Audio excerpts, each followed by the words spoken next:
121. Civet and Interlude. The Quidditch interlude had passed without much fuss. Draco's desperate efforts had even won him a few grudging compliments, and the Slytherins began to be less hostile toward him. At least they no longer made a point of avoiding him at mealtimes. Lockhart's little mishap hadn't dented his popularity either. He was still the students' favorite professor. Perhaps the main reason was that Halloween had been followed by another outdoor practical class. It was more interesting to see what the professor would show them next than to dwell on an embarrassing moment. The second years had the earlier lesson. Lockhart led Hermione and the others to a clearing near a Kneasel colony. He was smiling as he stroked a large black cat, which wrenched and struggled but could not free itself from his grip. All around them, in the sparse woodland, Kneasels padded and lounged. This place, with its mild climate, had evidently become their territory. These fascinating creatures once belonged to the French Ministry of Magic, Lockhart announced, and they were excellent guardians. He continued in his most genial tone. After Paris burned and the ministry fled and disbanded, many Kneasels drifted into the wild. Unlike Krupps, however, Kneasels are naturally peaceful. When left alone, they are much like ordinary house cats. But they have a sharp perception of malice. If someone with ill intent approaches, they can turn fierce and very aggressive. They also have a habit of splitting when attacked, so few people dare provoke them. In some households, wizards keep Kneasels as companions. They're more accurate and sensitive than sneakoscopes, and they won't shriek over every little lie. You'll learn all of this properly in care of magical creatures in your third year, he added with a chuckle. He looked better than usual. For defense against the dark arts, I brought you here to practice controlling your emotions.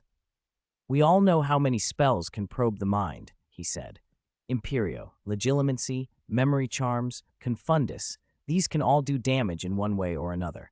There are also items and creatures, sneakoscopes, Kneasels and other two-phase monsters, that make your mind feel exposed. The best countermeasure, without exception, is occlumency. It's difficult magic, but essential. Lockhart rubbed his chin sheepishly.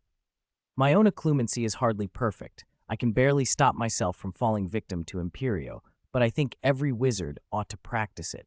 It protects you and your family. Someone under control can be made to do anything. Professor, can't we use occlumency helmets? A quick-witted student piped up. Hermione remembered McGonagall mentioning those helmets the first night she'd been collected for Hogwarts. Heavy iron headgear made to resist mental intrusion. Lockhart gaped dramatically. Good heavens, child, do you know how heavy those are? 10 pounds of iron on your head. I wouldn't want to wear that all day. He waved his hands. And they're dreadfully expensive. Beau Battens markets them like a luxury item. At one point, the price was inflated to be worth as much as a house elf. I don't imagine anyone at Malfoy Manor lets their children play with one casually. The boy who'd spoken was, unsurprisingly, a Slytherin. Lockhart turned back to the class. Even so, a little occlumency training will save you and your parents money, and it's useful. Even for second years? A student objected. The difficulty of occlumency was well known. Even for second years, Lockhart said with his disarmingly earnest smile, I won't ask more than is appropriate. He produced a box of white chalk. All I'm asking is that you mark the Kneasels. Their numbers are notoriously hard to count. When frightened, they split into many copies, which causes a headache for magical creature wards. These chalks are enchanted and very difficult to wash off. Your job is to approach calmly and mark every Kneasel you find. They'll allow a wizard to come near only if they don't feel threatened, and remember, do not use magic to force or control them. That will frighten them and cause splitting. He clasped his hands dramatically. Please, don't create an explosion of thousands of Kneasels, all right? Professor McGonagall will tear me to pieces. The students laughed. The idea of turning a lesson into a game of marking cats sounded fun as well as educational. They spread out, searching for solitary black shapes among the trees. In the dim light, the Kneasels were hard to spot, and everyone had to practice restraint. An overwhelming eagerness to catch a Kneasel would count as a threat and make it bolt. Hermione, with her remarkable self-control, steadied her emotions and walked straight up to the animals. She scooped one up by the scruff and drew the mark with ease. The Kneazle hardly resisted at all. Harry, on the other hand, was too impatient. The Kneazles darted away from him or hissed and bared their teeth before he could get close. Neville, who usually seemed clumsy and slow, surprised everyone by approaching them calmly. His concentration earned Gryffindor a couple of points. Draco, however, wasn't thinking about class. He wandered through the trees with his mind elsewhere, choosing a direction away from the other students. He needed to find a place to meet Dobby for their second rendezvous, more important to him at that moment than gaining a few extra house points. Shortly after Draco left the crowd, two unexpected visitors arrived at the clearing. Lockhart looked startled as a broom descended carrying Professor McGonagall, her face severe, and beside her a very tall woman on an enormous winged horse. The horse's landing gusts scattered the nearby Kneazles and sent them scrambling. "I'm very sorry, Gilderoy, but I think you need to end this class immediately," McGonagall said coldly. "This is Madame Maxime, headmistress of Beauxbatons. She came because her school is nearby and she intended to visit, but two of her students have just gone missing." Hermione froze. Hogwarts was currently in southern France, near the Pyrenees, right by Beauxbatons. Two students missing from Beauxbatons, and on their doorstep no less? Madame Maxime's expression was taut. Her shawl of metallic sequins flashed in the light, seams of alchemical craft glittering as she sat tall in the saddle. "During our search," she said, "we found traces of a basilisk nearby. That is very bad news." A basilisk. Harry felt a cold thread of alarm. Ron muttered about how Beauxbatons must be rich to afford such things. Harry and Hermione both noticed the opulence. Neville's face went white. "We can't continue the lesson," Neville said. "If there's a basilisk nearby, we should return to the castle at once." Ron grumbled in disbelief. Apart from Lord Voldemort, who else would keep a basilisk? And Hermione's mind flew back to Voldemort's 1,000-year-old basilisk. Could it be the same one? 122. Approaching darkness. "There shouldn't be anyone here," Draco said, wiping sweat from his forehead. He'd chosen a narrow rock crevice that sat well away from the other teachers and students, a place no one would bother climbing down to. "Dobby," he called. By the terms of the contract between Dobby and his master, a house elf must drop everything and rush to his master when summoned. But there was no answer. Draco stood in the gloom, feeling foolish as the wind sighed through the crevice. "Dobby," he called again, irritation sharpening his voice. Only the wind answered. Could Dobby be dead? Draco felt panic spike for the first time, not only for Dobby, but for his own plans to become stronger, which might end before they had begun. He was about to give up and return to Lockhart's outdoor class to earn more points when a sudden, familiar, crisp sound cut the air. Snap. Relief flared in him, and then he tried to rein in his smile. "Dobby," he demanded loudly, forcing his face into anger. "What were you doing? Why didn't you come when I called?" Something moved in the shadows. It wasn't Dobby who emerged. Two cloaked figures stepped forward, and one of them held Dobby, battered, barely conscious, bleeding and covered in oozing wounds. "Look who it is," the taller one sneered. "Isn't this the eldest young master of the Malfoys? I didn't think you'd still be in contact with a wanted criminal." The shorter one, a woman, snapped, "I told you not to kill him. There's more to gain." Her voice was sharp. "I saw Dobby at Malfoy. Lucius must still have use for him, even in Azkaban." Draco's skin went cold. The two had pustules and sores across their faces and pale arms marked with skulls and snake-like sigils. "You are Death Eaters," he managed, recognizing the pair. They pulled back their hoods and revealed faces mottled with filth and corruption. Draco staggered. They were the Caro siblings.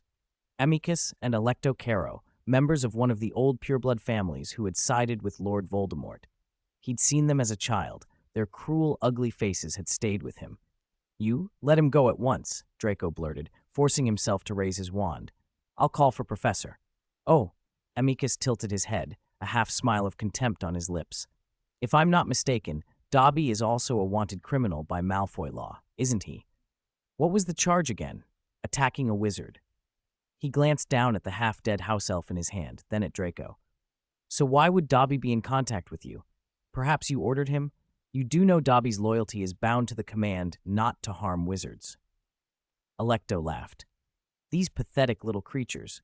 Unless ordered by a wizard, they do nothing. How cruel, how fitting for the Malfoy bloodline. If you grow into a man like this, perhaps Malfoy will rise again. Amicus's wand lit with a sickly green glow.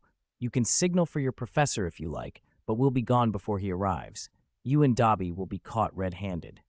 Draco stared at Dobby. The elf's previously healed scars had burst open. Blood and pus mingled on his matted fur. Only the shallow rise and fall of his chest kept him from seeming already dead. Through it all, Dobby had not betrayed Draco or the Malfoys, a fact that made Draco ache. "Relax, little one," Alecto said with a cruel, fake gentleness. "In a sense, we are on the same side. Your father's capture is for our greater cause. Even if he's a waste, that doesn't mean we can't do right by his child." Her smile showed none of it. "Now tell us why you were seen with Dobby, and why does Professor Lockhart keep carting his students outside? What are you doing?" Draco stayed silent. Every instinct told him not to trust them. He only wanted to get Dobby back. He didn't notice Alecto's eyes glaze for a heartbeat as she slipped into his mind. Dobby's resistance might be strong, but a 12-year-old's mind, as Lockhart had once quipped, was like an undefended fortress. Alecto's legitimacy skated through his memories. Draco felt it like a daydream and thought nothing of it. Alecto's expression shifted.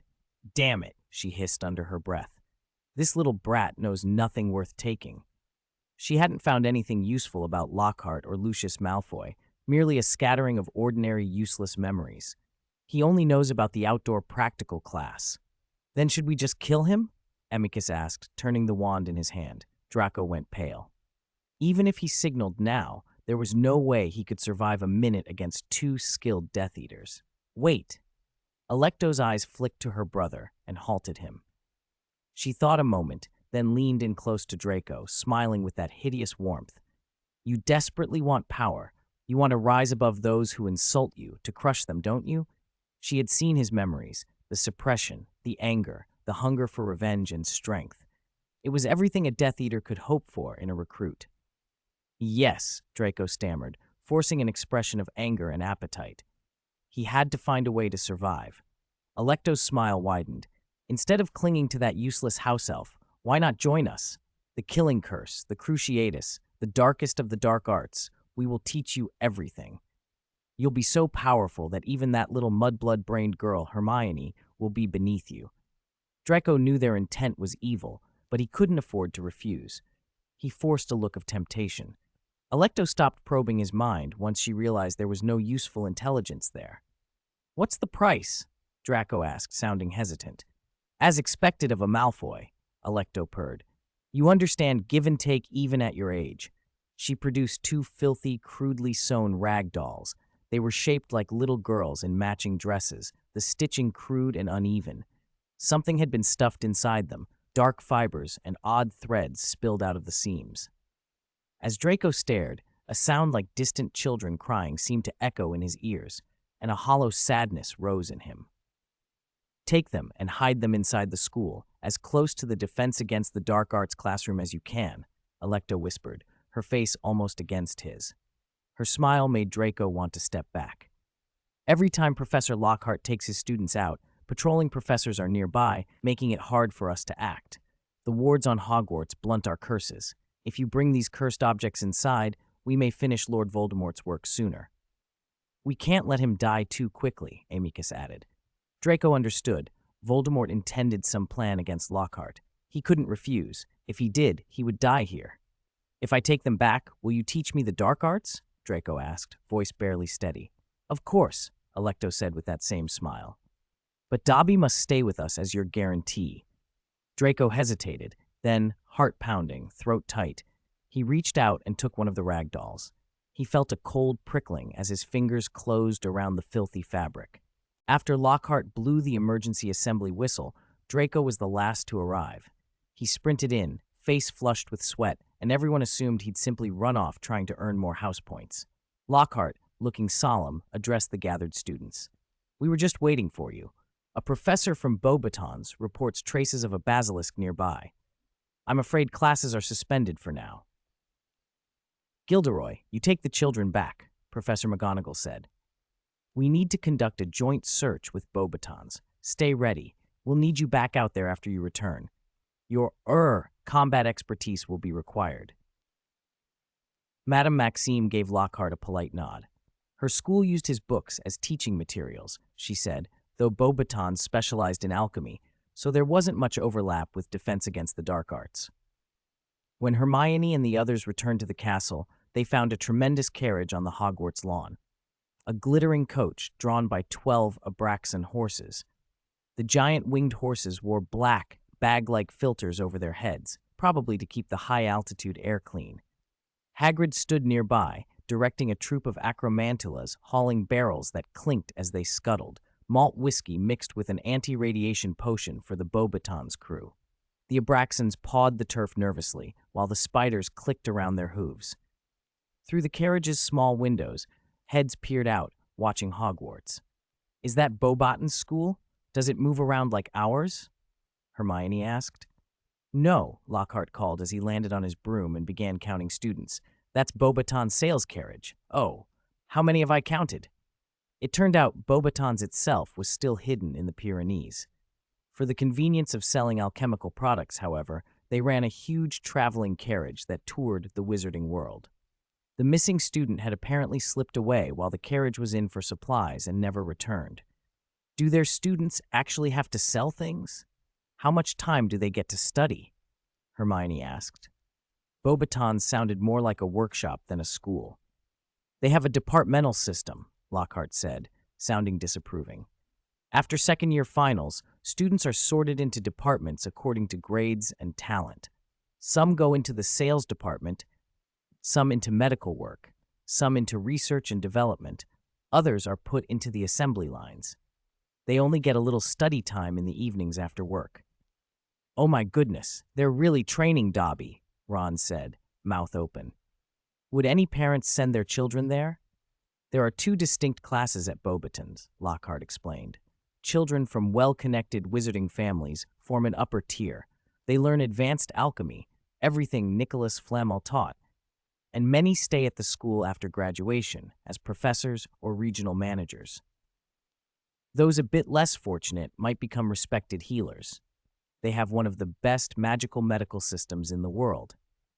But for those without background, children from Muggle families or poorer households, even if they're brilliant and get into R&D, it's very hard for them to access the most advanced knowledge.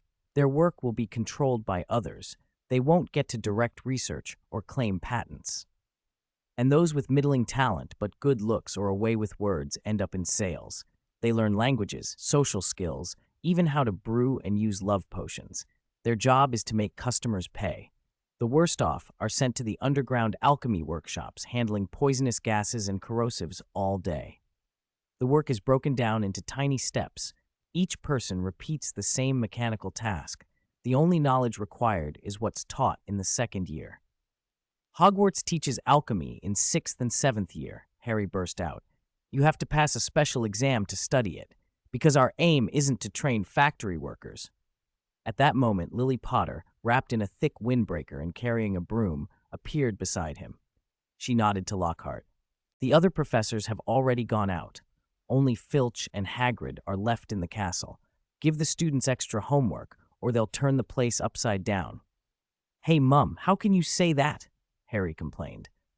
"That's exactly the sort I'm guarding against," Lily retorted, poking his head, then vaulted onto her broom and flew through the barrier. As she said, apart from Dumbledore, whose whereabouts were currently unknown, there were few adults left in the castle. Hagrid's size made him awkward in the air. Filch, Hermione would later learn, was a squib, and Firenze, the centaur, couldn't be taken aloft. The remaining guardians could not completely control a battalion of students.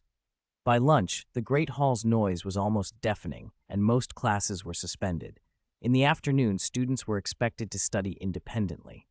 George and Fred, undeterred, tried to sneak onto the Beauxbatons' carriage that afternoon, but were caught red-handed by Hagrid and his acromantulas.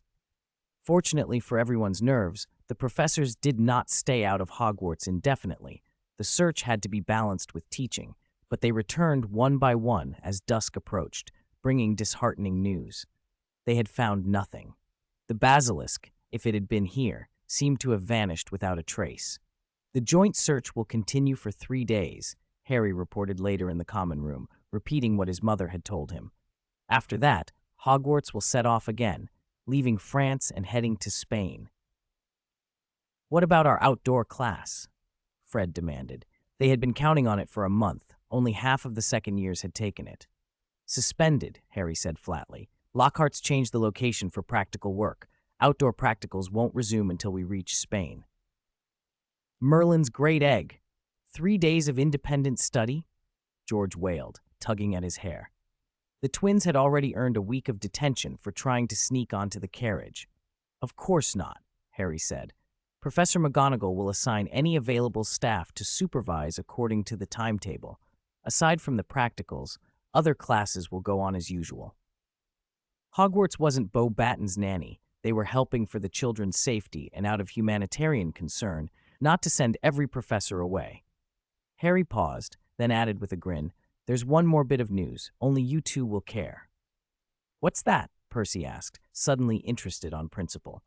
"Starting tomorrow, the Beauxbatons carriage will be open to Hogwarts students and staff. Everyone can board and buy what they like, 20% off." Ron snorted, "Which means your little infiltration was completely pointless.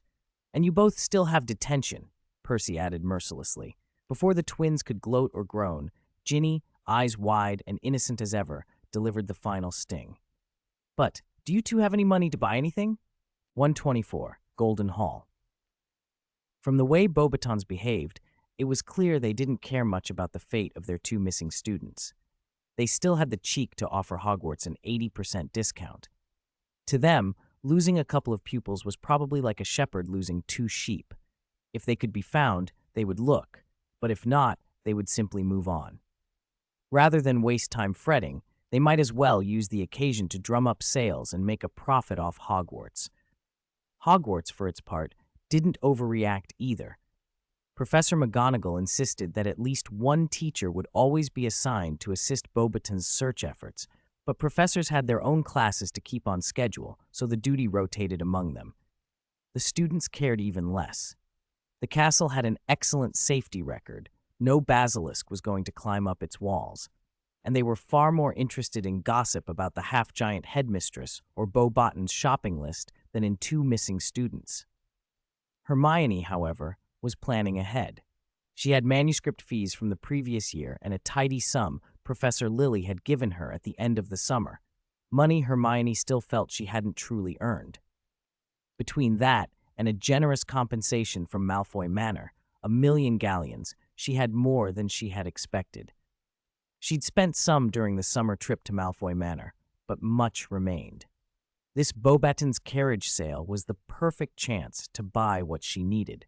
Professor Lily's own research into perfume ingredients had stalled. She was too busy and leaned toward potion work, while the empty silver teardrop shells needed for the invigorating perfume were really an alchemy matter. Hermione planned to check whether the alchemy stalls at the carriage had anything usable. Christmas was just over a month away, too, and Hermione wanted to prepare gifts properly this year. Last Christmas, she had been essentially penniless. Her incense for the professors had come from Hogwarts supplies. She didn't want to be shabby again. Ron and Neville were in a similar position, both having received starting funds from Professor Lily. Only Harry had to beg his mother for every galleon. He had pestered Mrs. Potter all morning before finally being allowed a small amount for pocket money so he could tag along. Among the students at Hogwarts, they now counted as relatively well off. Many purebloods behaved like the Weasley twins, families that wouldn't hand over money, leaving children to scrape together a bit from their own savings. Muggle-borns, however, often came back from summer work with some cash. Salaries from professors, payment for selling creatures they'd caught, odd jobs at places like Malfoy Manor. Those kids were suddenly the ones others were borrowing from. "I promise I'll pay you back after Christmas. You know we'll be going home for Christmas." Fred had pleaded with Hermione when she lent him money. She couldn't refuse a friend in need, and besides, she hadn't fully grasped the value of her manuscript fees before. Galleons had seemed just ordinary coins, but with the post-war prices, those little shiny pieces bought far more than they used to. Even 200 galleons in her pocket might be enough to tempt a dark wizard into mugging her. The next afternoon, once classes ended, a crowd hurried toward the Beauxbatons carriage. Hermione took her time, finishing a late meal in the Great Hall before setting off refreshed. Nothing was more important than eating, and she rather enjoyed watching Harry's restless, anxious face. By the time they arrived, several students were already returning with small, beautifully wrapped bags, their faces pleased. The pink and blue carriage, large enough to be called a house, had unharnessed its winged horses and lowered several pillar-like supports for stability. A thick, red-carpeted staircase stretched from the door. Above the entrance hung Beauxbaton's crest, and two girls in exquisite pale blue silk gowns stood to welcome each group, smiles practiced and perfect. "They look only a little older than us, probably not even 5th years," Ron whispered. "If I remember, the carriage opened this morning," Harry murmured. "So they've been standing here all day?" "Yet there weren't many people earlier," Ron added. They climbed the steps together. Inside, the carriage was far larger than it appeared from the outside. Beauxbatons had lavishly applied undetectable extension charms. Stepping in felt like entering a French palace. A wide, open-work glass dome ceiling showed a flawless sky, enchanted so a few birds even flew lazily across it. Shadowed branches reached over the glass as if from trees outside, and warm, gentle light filtered through, illusions that made the place feel like a sunlit glade. The interior was like a giant marketplace. Beyond the entrance floor, there were 3 levels up and 3 down, each nearly 5 meters high, lined with shops that ran out of sight along a broad pathway. Hermione guessed it could comfortably fit the whole of Diagon Alley. Hogwarts students wandered among the stalls, spread thinly and quietly. Beauxbatons even provided a guide for each group. The guides, it turned out, were students their own age. "Hello, I am Fleur Delacour, a 5th year from Beauxbaton's sales department. I will be your guide through the Golden Hall." A slightly husky, musical voice cut through their admiring glances. Fleur herself stood before them, excessively beautiful, pale hair and ethereal poise. The 3 boys were briefly struck dumb. They recovered quickly, young and openly impressed. "Hello, Senior. Is this called the Golden Hall?" Harry asked, looking around at the opulent surroundings. "Do you really provide a guide for every guest?" Ron blurted. Fleur smiled, which only made her look more dazzling. "Usually, only distinguished guests receive a private guide, but this isn't an official event. If we're hosting only Hogwarts students and teachers, we can." She paused, her eyes creasing in amusement. "Indeed, ensure every group has someone to accompany them. It's too rude to just stand here. Come, let us walk and talk. I'll explain how this magical carriage works." 125, 7-layer ring. "There are 7 floors in all, and we're on the 4th, the Golden Hall," Fleur said as she led the 4 of them along. The Golden Hall is roughly circular, made up of one shop after another. The corridor we're walking now links all the shops in a ring. We call it the Ring of Transformation. She nodded toward the central atrium, where 4 or 5 wooden elevators rose and fell. Those are the elevators that connect every floor, the path of ascension. The Golden Hall is the center of commercial activity. Above it, the 5th floor is the Jade Hall, where Beauxbatons keeps the headquarters of its various companies. The 6th, the Hall of Wisdom, holds apartments for some professors and managers, plus the Great Hall and classrooms. The professors who live there are mostly from the sales and medical departments. The 7th, the Hall of Philosophers, is the principal's office, an entire floor to itself. Fleur's eyes brightened as she described the size of the principal's suite, implying the scene up there would be astonishing, although they probably wouldn't be allowed beyond the Golden Hall anyway. "What about going down?" Ron asked. "The 3rd floor is the Mercury Hall," Fleur replied with obvious pride. "It's the largest sanatorium in the world. We have the best medical system." Harry frowned. "But Beauxbatons doesn't have a potions master," he said. "If they couldn't brew top-tier potions, how could they claim the best medical system?" Fleur smiled. "Therapists and potions masters aren't the same, though there is some overlap. In truth, 3 main disciplines lead to medical work: herbology, potions, and alchemy. Other branches of magic aren't considered primary medical professions."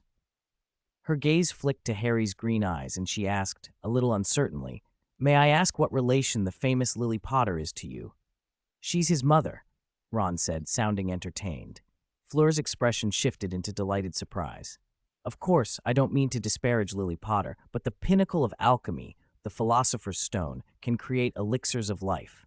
Our view of the body differs from the potions approach, yet the goal is the same: health, longevity, even immortality.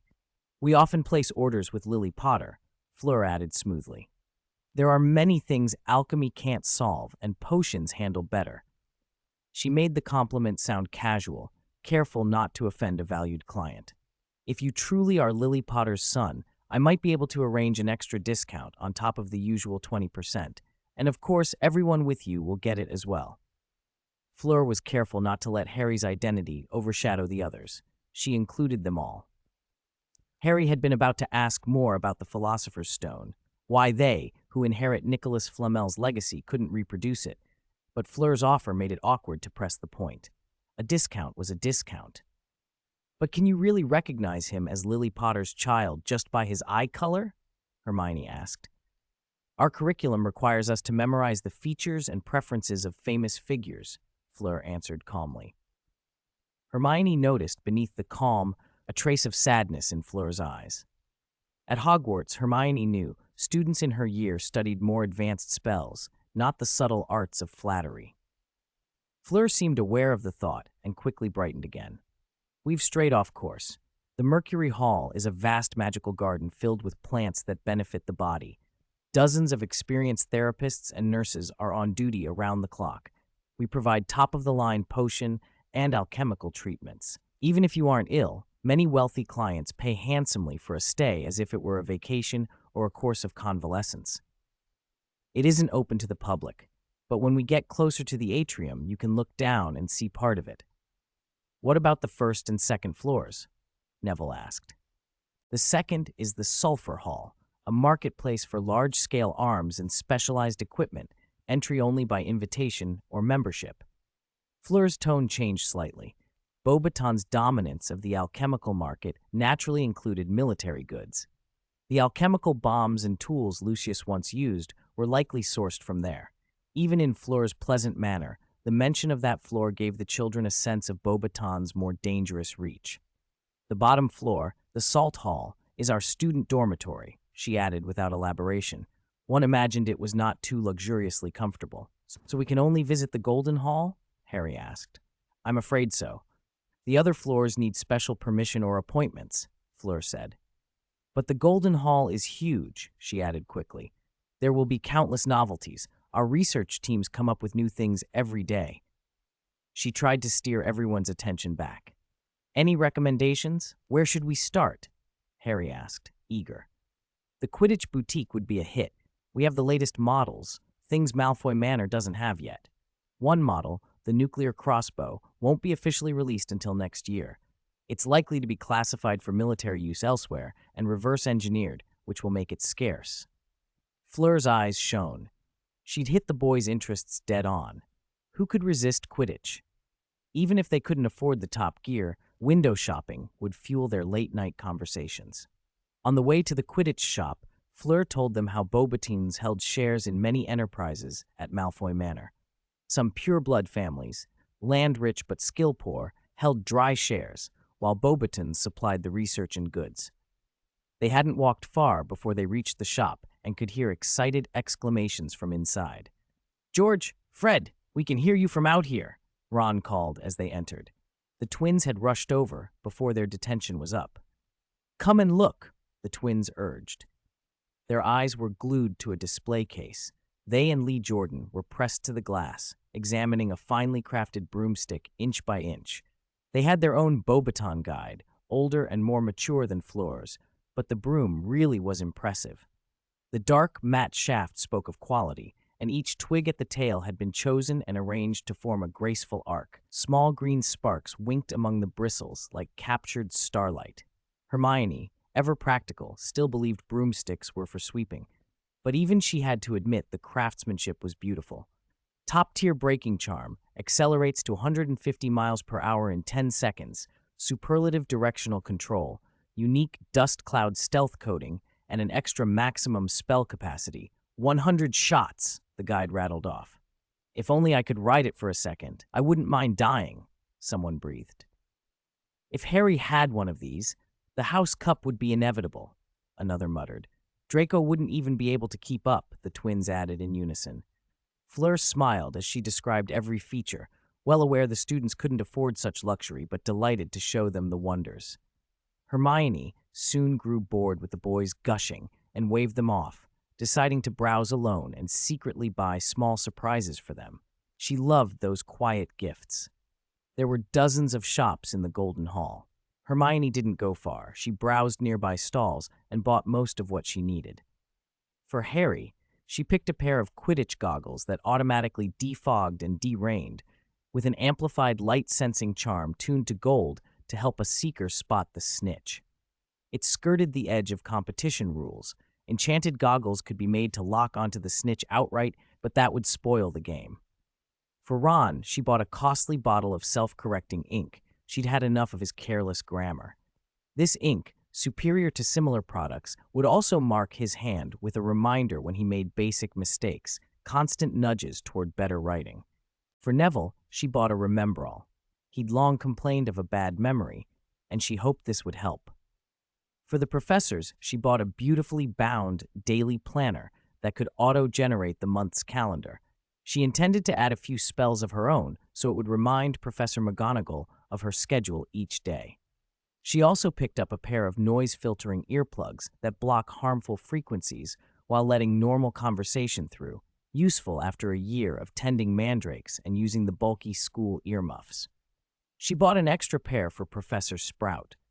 For Professor Flitwick, she chose a bottle of maintenance oil designed for goblin-made metal to prolong the life of goblin machinery.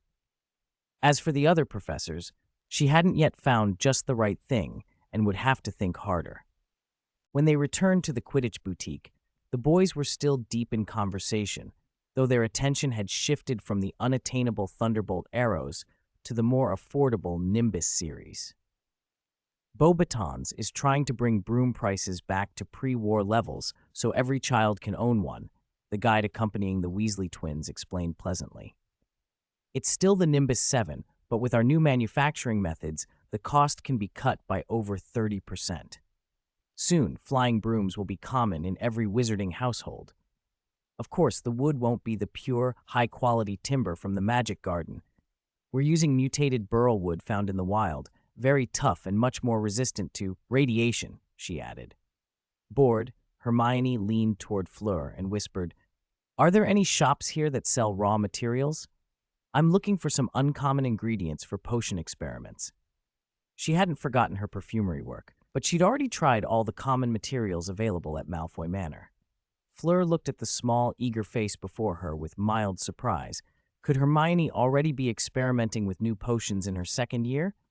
Hogwarts, with Master Lily, had an intimidating standard for potion making. After a moment, she said, "Perhaps the Oddities Emporium could have what you need. Most of what they sell is hard to classify or has unusual effects." Madame Cinta, the owner, is a fairly well-known alchemist. She advises our headmistress and represents Beauxbatons at events, Fleur added, glancing back at the boys who were now absorbed in another guide's endless explanations. "I'll take you there. The shop's a little tucked away. We'll buy what you need and be back in time." They slipped out of the boutique, ducked into a narrow alley between shops, and wound through a few side streets until they found a small storefront with its door half closed and no lights on inside. The interior was so dim that only the light from the street filtered in. Fleur knocked. "Madame Cinta, I've brought a guest." Hermione followed her inside and began to make out the furnishings. An entire wall cluttered with strange objects. A preserved snake with a dozen heads, diagrams of Muggle power armor with matching disassembled components, a scrapped mechanical device of unknown purpose, gnarled roots, eggs, candles. In the poor light, it looked like a curiosity cabinet from a haunted house. As Fleur spoke, the candles along the wall kindled one by one, and a middle-aged woman in a colorful sequined robe descended a short staircase from the back. It seemed a small attic had been partitioned off above the shop, which explained the low ceiling and scant lighting. "What do you need? If you'll speak plainly, I might be able to help," the woman rasped, her voice even rougher than Fleur's. She was smoking a rolled leaf of some unknown tobacco, wreathed in smoke. When she noticed Hermione, she squinted. A little girl? 3rd year? Fleur. Don't bring just anyone into my shop. If you wanted to look around, there was no need to call me down, she complained. In her view, someone so young, who couldn't even cast spells properly, wouldn't understand alchemy, and probably couldn't afford anything here. Madam, she's a pupil of Master Lily and has already begun potion research, Fleur explained awkwardly, more a guess than a fact. The alchemist's eyes lit up. She studied Hermione closely. I greatly admire Lily Potter's mastery of potions. Has she set you any research topics? Is there anything you can tell me about? It's a new discipline, separate from potions, and it's only just beginning. Hermione answered, looking around the shop as she spoke. There's only basic research so far, but I can show you this. She produced a small bottle labeled inciting spray and set it on the counter. Madame Cinta opened the cork with interest, fitted a curious metal respirator over her nose, and sniffed. It seems to have no scent, but the analyzer says it's some kind of spice blend. What is this for? Hermione wasn't worried that the instrument could break down the formula. If perfumery could be fully analyzed so simply, it wouldn't remain the secret privilege of a few noble households. She took the bottle back, poured a little into her mouth, mixed it with saliva, then spat it out. A dense white mist burst into the cramped room, wrapping round the 3 of them. Madame Cinta gave a sharp cry. The analyzer shows oxygen activity spiking tenfold, just for an instant. Thank goodness I didn't bring out the poisonous bog basin, or the whole street would have to be evacuated. She didn't draw her wand. With a quick, practiced wave, she gathered the mist into a small cloud, and after slipping on a monocle, leaned in to inspect it. Remarkable, such a potent catalyst, yet stable in the bottle. Broad-spectrum adaptability, it works on most draughts. How do you control it? Can you talk about that part? If you can't, pretend I didn't ask, she added almost apologetically. It's saliva, Hermione said with a shrug. Once inciting spray was ready for market, that little detail wouldn't remain secret. Guarding the base fragrance would be enough. We call it inciting spray. It amplifies and catalyzes the effects of both healing medicines and poisons. This is more than that, Madame Cinta murmured, shifting into her professional mode. Her earlier brusqueness melted into focused curiosity as she peered through her goggles. It accelerates element transformation, shortens reaction times, and also forms subtle inhibitory valves so reactions don't run away. My stars, this is an exquisite alchemical adjunct. Could you mass-produce it? She asked eagerly. In alchemy, the ability to control reaction speed is crucial. Unlike potions, which often depend on traditional, unpredictable steps and inspired touch, alchemy demands rational analysis and precise coordination of components. Alchemy is the branch of magic that most resembles science. Its practitioners tend toward order and obsession. Potions, by contrast, rewards imagination and a feel for strange, inherited methods. Both disciplines are exacting. Potions masters combine quantification with creative magic, while alchemists pursue meticulous systems. Beauxbaton boasted a terrifying number of capable alchemists, yet even they had not been able to produce a philosopher's stone. The very highest alchemical achievements remained rare. The ingredients aren't hard to find, but I'm the only one working on it right now, Hermione said with a smile. If it were mass-produced, it wouldn't be cheap. In truth, the base fragrance could be sourced from Hogwarts' kitchens and greenhouses, but Madame Cinta's interest suggested there was serious profit to be had, and Hermione meant to leave herself room in any negotiation. Child, what's your name? If you're willing to discuss patent rights or supply channels, we could arrange something. Beauxbatons will want this in large quantities. With this alone, you could be richer than Master Lily. Fleur had not led her into some shady den. Despite her rough manner, Madame Cinta had been blunt about the spray's value. From that perspective, she was straightforward and fair. Granger, Hermione Granger. Now the initiative was in her hands. 127, Polymer, Galatea, and the curse-proof patch. But I only came to buy something, Hermione said, putting on an innocent hesitation. Madame Cinta slapped her forehead. Oh, right. I forgot. Tell me what you're looking for first. Hermione forced herself to calm down. The little girl in front of her was clearly not a naive child. She was playing games, keeping her cards close. In business, however, silence is never refusal. There is always room to negotiate. Fleur, who was helping in the shop, gaped in surprise. She hadn't expected that simply by bringing a child in to shop, the other side would pull out something that could change the alchemy system. Fleur had been in sales, but she'd never expected a Beauxbatons trained student to be so secretive about an alchemy item. When customers asked, a salesperson needed to explain things clearly. She suddenly appreciated the practical value of the inciting spray all the more. Hermione thought for a moment. She couldn't reveal the specifics of invigorating perfume or the iron pot potion, so she described her needs in material terms. I need an activated inorganic substance, something like living armor, but not just a temporary transfiguration. It has to be genuinely alive, capable of self-maintenance, or some byproduct of life alchemy that's close to the project of creating life. Madame Cinta frowned. Those were precisely the properties of the living pot fragments and the silver teardrop shell, materials Hermione had been trying to replace. For activated inorganics, I might have ideas, Cinta said slowly. But the life alchemy part. Her face grew serious. That's strictly forbidden even at Beauxbatons. You can't attempt it without the principal's unanimous approval and 5 alchemy professors. Any byproducts are not allowed to leave the lab. They're destroyed immediately after experiments. If I were you, I'd give up on that plan. Life alchemy was taboo above taboos. Even Beauxbatons pretended not to engage in it. Hermione sighed. Invigorating perfume probably wouldn't be practical in the short term. In the East, Cinta continued after a pause, the Muggles' Soviet regime have a scientist named Sechenov, their alchemy master. With help from goblins, he developed a material called polymer. They say it advanced their nuclear technology and allowed them to give thought to iron.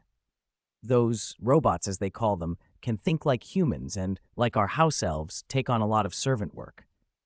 Polymer, Sechenov, Hermione repeated and memorized the names. Perhaps she could visit someday. Cinta disappeared into the storeroom and returned with a few pale fragments that looked like polished ivory. Do you know Pygmalion? She asked. Hermione shook her head. Her learning mostly came from school, and this hadn't been taught. Fleur answered instead. Pygmalion was the king of Cyprus in Greek myth. He was a great sculptor who scorned mortal women and carved a perfect ivory maiden, Galatea. He loved the statue so much that Aphrodite took pity and brought her to life. Cinta added, in truth, Pygmalion was an ancient wizard. He was a master of transfiguration and ruled Cyprus with it. Galatea was his sculpture, but what truly gave her life wasn't a god, it was the wizard's magic. Hermione exclaimed, a transfiguration so complete it made an ivory statue into a living being, that would contradict Gamp's law of transfiguration. Most wizards call it a legend, Cinta shrugged, but Galatea's descendants still live on Cyprus. They rarely show themselves, and when they do, they disguise their skin tone to appear human. Unless you injure them, or they die, no one sees their inorganic bodies. She pointed to the fragments. These are pieces I once collected from them. They retain transfigurative power I can't explain. Hermione picked up a small shard and tested it with her sense. The fragment resisted her probing the way living tissue did. It wasn't ordinary matter. It pushed back as if part of a living body. In a way, Galatea's descendants were like the living pots she knew, magical, inorganic life capable of self-replication. If she could use these in the iron pot potion, it might actually work. Hermione felt her spirits lift. This trip was a breakthrough. How much for these? She asked. If the price was reasonable, she intended to take them all. Cinta removed her monocle and respirator and smiled. Now can we talk about the inciting spray? Hermione crossed her arms. Madam, these alone won't buy my exclusive formula. Cinta laughed, amused and a little exasperated. Her own alchemy was among the best at Beauxbatons, but this spray was a mystery. Why would a mix of scents cause such a complex effect? Why should saliva act as a control? Her analyzers showed nothing. Even with the school's professors, it might be impossible to reverse engineer quickly. All right, she said. I'll give you these fragments for free if you give me 3 bottles of inciting spray. I need them to convince the principal and the others. That's not enough. Hermione shook her head. Beauxbatons' alchemy is among the world's best. If I hand over the potion, they'll probably figure it out in days. That's too big a loss. Cinta pretended outrage. You crafty little fox. Is there anything else in your shop you'd accept? Hermione asked, looking around. Most items were unfamiliar. She didn't want to choose blindly. Then she noticed the tiny gleaming sequins sewn into Cinta's clothing, the same kind she'd seen on Madame Maxime. She pointed. What are those? I've noticed you and Madame Maxime wear a lot of them. Cinta brightened. Good eye. These are anti-curse patches, our latest miniaturization of the old anti-curse hats and coats. She peeled one off and handed it to Hermione. These little sequins can record spells they receive. If, for example, you pre-record Expelliarmus on one and then wear it, when you're attacked by Expelliarmus, it will automatically neutralize the incoming spell. Hermione thought of Madame Maxime's layered patches. Most common spells would simply bounce off her. That's incredibly powerful. If someone were covered in these, wouldn't they be nearly invincible? Cinta shook her head. They have limits. Each patch can only neutralize a certain number of spells. Against very powerful curses, they might only reduce the effect. Against rare, ancient, or heavily modified spells, they can fail entirely. But even so, they raise a wizard's defense by several levels, Hermione said. Cinta sighed. They're not easy to make. We can't mass-produce them yet. The base material is expensive. Even if we could, most witches and wizards wouldn't be able to afford them. Hermione recalled Lucius, covered in alchemical tools the last time she'd faced him. If he'd had these patches, he would have been even harder to deal with. Cinta took a handful of sequins off her clothes and dropped about a dozen into Hermione's palm. This is all I have. If it still doesn't sate your appetite, I really have nothing more to offer. That's enough, Hermione smiled, bagged the sequins and the ivory fragments separately, then set 3 bottles of inciting spray on the counter. If this venture succeeds, it won't be small. You can present these to the professors. I'll speak with Professor Lily. When the time comes, we'll prioritize you as our partner. Hermione left the shop with the warm satisfaction of a successful trip. Fleur watched the little girl stride away and felt something like awe and a little foreboding. Perhaps, she murmured, in a few years we'll be adding another famous name to the lists we recite. 128. Exotic Animal Exhibition. On the walk back, Fleur's mood changed noticeably. She grew much more animated. Earlier, she had treated Hermione like Lily's son's childhood playmate, at best, behaving toward her as if she were an ordinary guest or a childhood friend. Now, however, it was clear this young woman was the center of their little group. Perhaps Lily had allowed her son to grow close to Hermione because she recognized how exceptional Hermione was. As Hermione talked with Fleur, she found the girl quick-witted and well-read. Even assigned to the sales department, which didn't demand deep expertise, Fleur still sought out every chance to learn professional alchemy. Hermione asked, puzzled, "With your intelligence, Miss Delacour, couldn't you get into the research and development department? Even the medical department would be better than this, wouldn't it?" Fleur's voice faltered. "It's for other reasons," she said, then sighed. "If Madame Maxime hadn't taken pity on me, I might never have enrolled at all." Hermione hadn't meant to touch a sore spot, and sensing the hurt, didn't press further. They walked back to the Quidditch boutique in silence. By the time they returned, the boys had finished their tour and were sitting on a bench outside the shop, savoring the complimentary ice cream. "You're finally back," Fred said. "We were just about to go see the Amazing Beasts exhibition." "You trade live creatures here?" Hermione asked, surprised. "I thought Bosebotons only sold alchemical supplies." The female guide accompanying the twins puffed up with pride. "Our aim is to surpass New Diagon Alley and become the world's premier trading center. They say they've just captured a native thunderbird from North America, pure, untouched," Harry added excitedly. "They've also got a whole flock of whoopers." "Let's go," Ron said, eager. Hermione's curiosity was piqued too, but she suddenly noticed Fleur standing a little apart, looking off. "Are you all right, Miss Fleur?" she asked. Everyone else picked up on the girl's unease. The guide's tone turned sharp. "What is it, Fleur? Do you intend to refuse the guests?" "No, I'm fine," Fleur protested, shaking her head. "I've not been feeling well these past few days." "Fine, then come with me and take the guests," the guide snapped. "I can't manage so many people by myself." Her manner left no doubt she expected Fleur as an adult to be in charge of the sales students.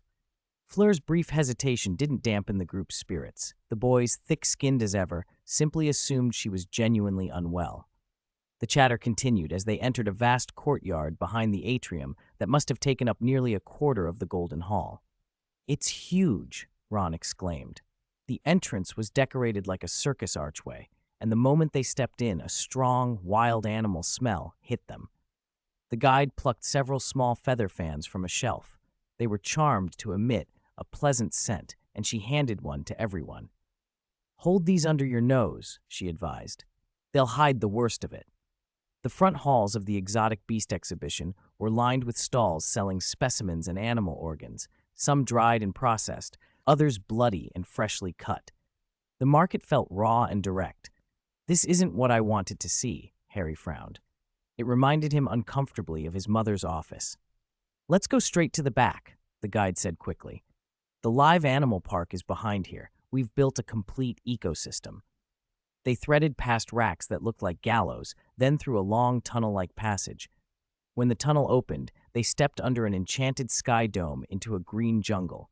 Ghost owls watched from the undergrowth before darting off and leaving a scattering of droppings. "There are ghost owls here too?" Harry asked, surprised.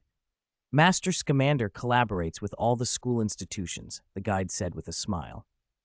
Hermione stood looking at the recreated wilderness and murmured, "Is this what the world was like before the war?" She'd never seen the pre-war beauty the older generation remembered. Even the Forbidden Land, shattered as the Elden Ring was, hadn't decayed the way much of this world had. Places like the submerged Liurnia, by comparison, still had their own kind of charm. "We've replicated natural landscapes from many climates, so each creature can live in its accustomed environment," the guide said proudly. "Keep walking. There's a viewing station in the center of the jungle." They followed a stone-paved path to the heart of the jungle, where tall, pure-wood watchtowers rose for observing the entire park. In the middle, a circular performance arena surrounded by tiered stands suggested exhibitions and shows. Scattered around were small, detached wooden cabins from which laughter drifted. "Where can we see the Thunderbirds and the Fooper flock?" Harry asked, impatient. The guide pointed to a hill at the far end of the jungle. Lightning flashed and rain lashed down there, and in the distance came muffled eagle cries, carefully dampened by charms. "It's very fierce," she warned. "Our beast tamers are still working to calm it, so for now we can only watch from a distance." She brightened. "You can buy magical creature feed here. Bring some into the jungle, and certain animals will come begging for it." It was clearly a lucrative draw. Students, eager for the rare experience, would spend a little to coax animals to them. Behind the feed stall stood an elderly woman with silver hair. She was astonishingly beautiful for her age. Almost no lines marred her skin, which glowed with a soft, moon-like light, and her hair seemed to float behind her as if in a breeze that wasn't there. The boys found themselves staring. "Would you like to buy some feed?" she asked the students kindly, listing different blends suited to various species. The female guide leaned in conspiratorially. She's a Vila. Even before the war, it was rare to see one so old." Harry's eyes widened. "She looks just like Miss Fleur," he blurted. Fleur glanced down, cheeks coloring, and didn't answer. The guide announced loudly, "She's Miss Fleur's grandmother. Miss Fleur is a human Vila hybrid, 1/4 Vila." A mocking voice from elsewhere called out, "Old hag, transform and show the guests quickly." There was a rough humor to the remark. Vila demonstrations were a sensational draw, and an angry Vila's transformation into a winged, bird-headed figure that could hurl fire was a terrifying spectacle, even rarer than seeing an elder Vila smile. Chapter 129, Vila Trading. Fleur's grandmother wore a calm expression, as if she had long ago learned to accept being ordered about and put on display. In seconds, she shifted from the frail old woman she had been into something terrifyingly bird-like. Her head elongated into a beak, scaled wings unfurled from her shoulders. She stared impassively at the crowd, but avoided Fleur's eyes. Hermione understood, at last, why Fleur had resisted coming. Whenever guests arrived, her grandmother was shown off, paraded and inspected like merchandise. Some of the less polite customers might even ask if the grandmother could always change into that form. The saleswoman, Mary, sneered. Change back. The human form is more pleasing to the eye, she said. A little girl of about 5 stumbled to Fleur's side and hugged her leg, eyes wide and terrified. Don't bother her, Gabrielle. Your sister is working, the grandmother murmured. Fleur smoothed the girl's hair and sent her back to the old woman. If anyone's willing, Fleur added in a thin voice, we have enchanted animal feed at the earlier discounted price. The students, though rowdy, were kind at heart. Seeing the pair, grandmother and granddaughter, treated so openly like a curiosity, several of them decided a purchase was the least they could do. Hermione, without hesitation, forked over 5 galleons for a large sack of premium horned serpent food, enough to fill a small cart, and stuffed it into her bottomless bag. That's far too much for a horned serpent, Mary said, equal parts baffled and gleeful at the sale. This will feed it for 2 days. I mean to help, Hermione replied, flat and steady. Fleur mouthed a trembling thank you behind her hand. While the students picked out more feed, a window in the little wooden building behind the stall opened. A man in silk pajamas leaned out and called down to Mary in a thick, cultured voice. Mary, how long will Beauxbatons stay? Forced indoors is driving me mad. He had yellowed teeth and a face marked by time, but his clothes were outrageously sumptuous. A golden leaf-shaped crown perched on his head. Rings studded with gems glittered on his fingers. Beneath the silk, a vest of precisely fitted alchemy contraptions showed at the collar. When Hermione tuned in with that odd, faint sense she sometimes had, she found no magic about him, only expensive alchemy work. A Muggle, then, she thought. Fleur glanced at her, surprised, and confirmed. They say he's a powerful man from the East. He's been living in their carriage for months. He's not cheap. He's a big spender, even as a Muggle. Beauxbatons took any visitor, wizard, Muggle, goblin, but they were careful to keep different parties separated. Professor McGonagall had insisted the carriage be allowed to park, but no one from it was permitted to wander the school grounds. If anyone slipped out, they would be held responsible. From the window, the man puffed on a cigar and complained theatrically, "This climate is too warm. I forget I'm alive." He added with a grin, "I'll stay here another month at most, then I'll return to the invigorating cold of Siberia." Mary cooed that she would pass along such suggestions. Perhaps a snow-themed area would be installed to suit his tastes. He laughed, then let his gaze slide over the customers until it rested on Fleur. "Isn't that Miss Delacour?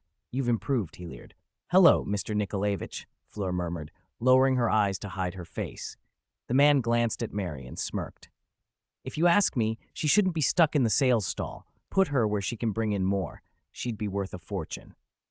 Mary looked Fleur over with crude appraisal. Fleur straightened and said coldly, "Madame Maxime enrolled me herself. I'm a Beauxbaton student until I graduate." The man scoffed. "Half-bloods for half-bloods. You see how generous your headmistress is, probably because she's half-giant." He spat the words like a challenge. "Think how much her mother fetched. There aren't many chances to handle a villa." He glanced from Fleur to little Gabrielle trembling at the grandmother's skirts. "A rare resource. Whether you manage her here or sell her on, it's a fortune. Keep one for breeding, supply for years."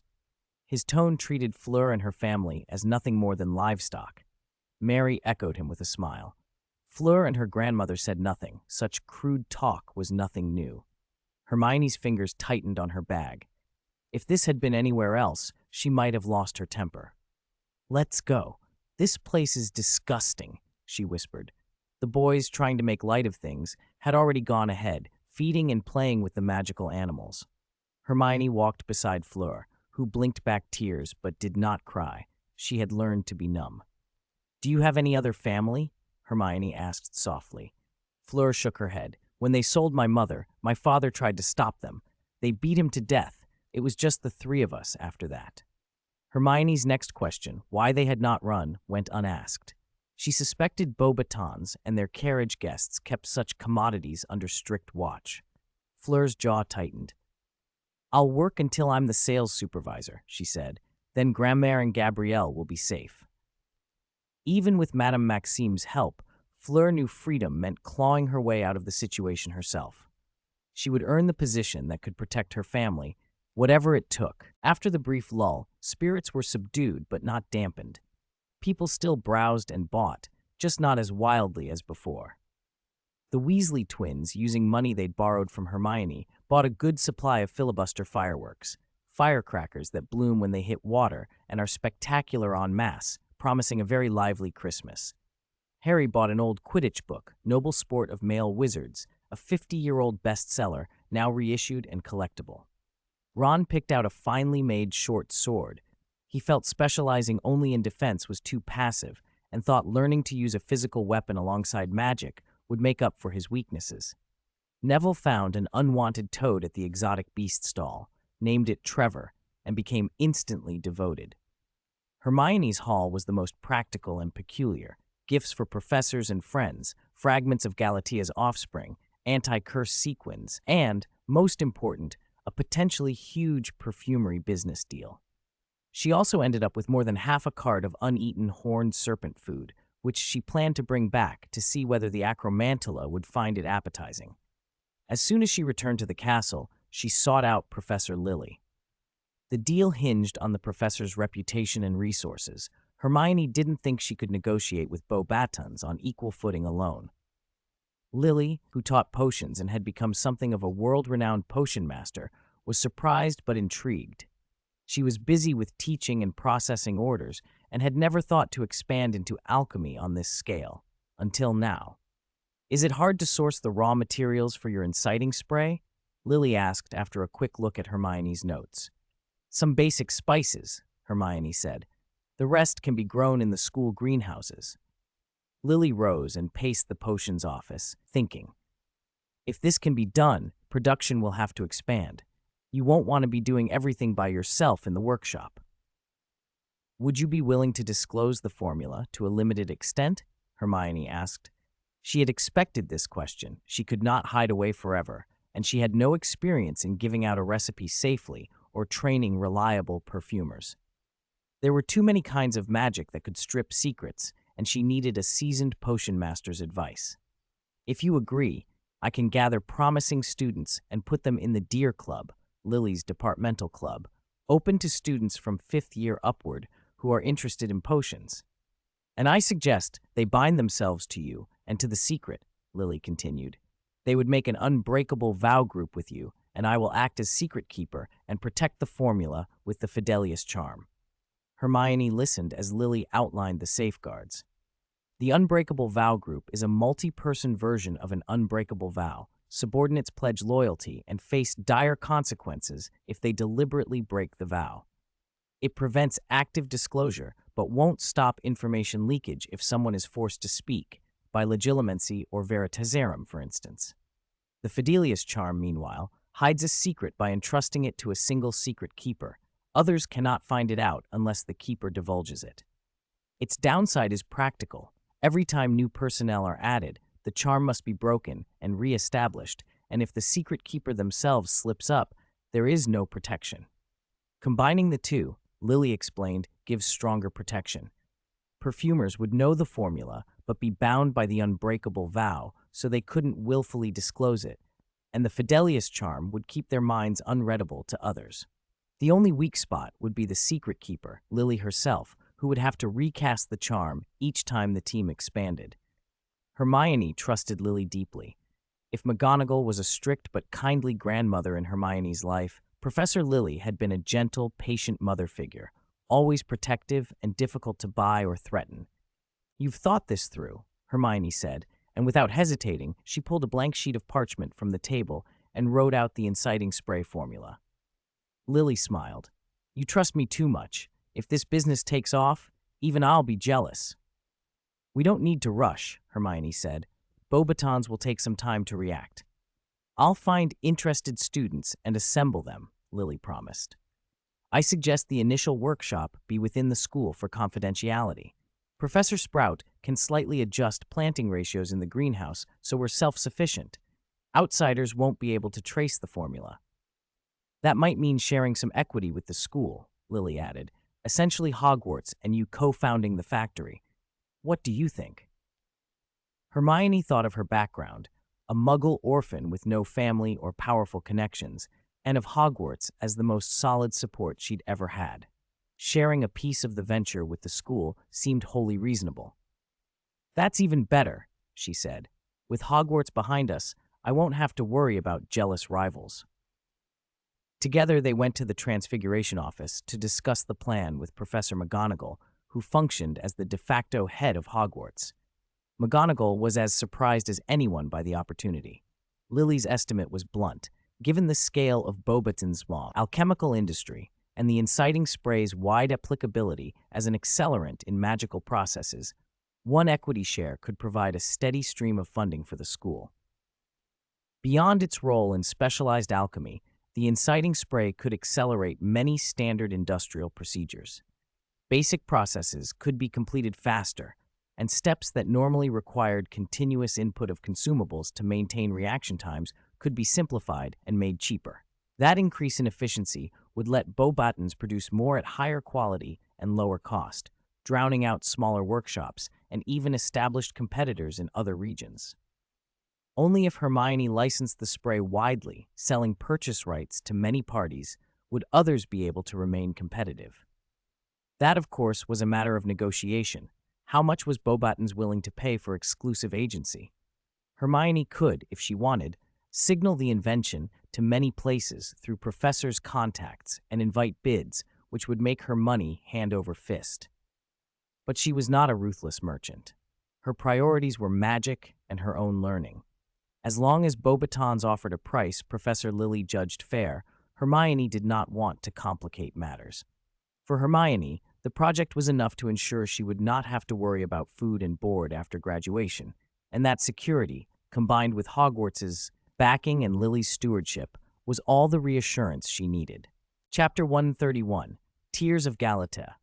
That evening, Hermione heard that Mrs. Cinta had flown out of Hogwarts on her broom. Hogwarts anti-apparition wards were strong. Even inside the carriages, instantaneous travel was impossible. Beauxbaton's flu network was nowhere near as stable as Hogwarts, and while portkeys now existed beyond the Ministry's control, many had been created without proper safeguards, leaving spatial chaos in some areas. A careless disturbance could be catastrophic, so portkeys were only used in emergencies. Fortunately, Beauxbaton's was close enough that Mrs. Cinta could reach it quickly by broom.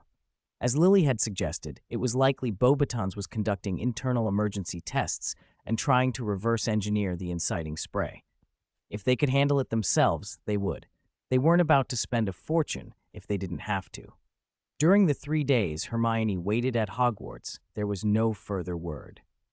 The Beauxbaton's carriage left the grounds, and the French school headed back towards Spain. The students grumbled about the lack of outdoor lessons. Professor Lockhart kept reassuring them that it was only a timetable change, that theory had been moved forward, and no practical outdoor classes would be missed. Hermione did not let Beauxbaton's silence throw her off. She was confident that alchemists couldn't bypass the underlying technical barriers and grasp perfume theory overnight. If Beauxbaton's was trying to drive the price down by cold shouldering her, she could always take other partners. Making money wasn't shameful, and though the Malfoy nobles were unpleasant, she wouldn't be ashamed to do business. Still, she doubted Beauxbaton's would be that foolish. They had enough alchemy professors and savvy business managers to understand Lily and the value of inciting spray. Mrs. Potter had already arranged with Professor Sprout to expand spice crops in the next planting cycle.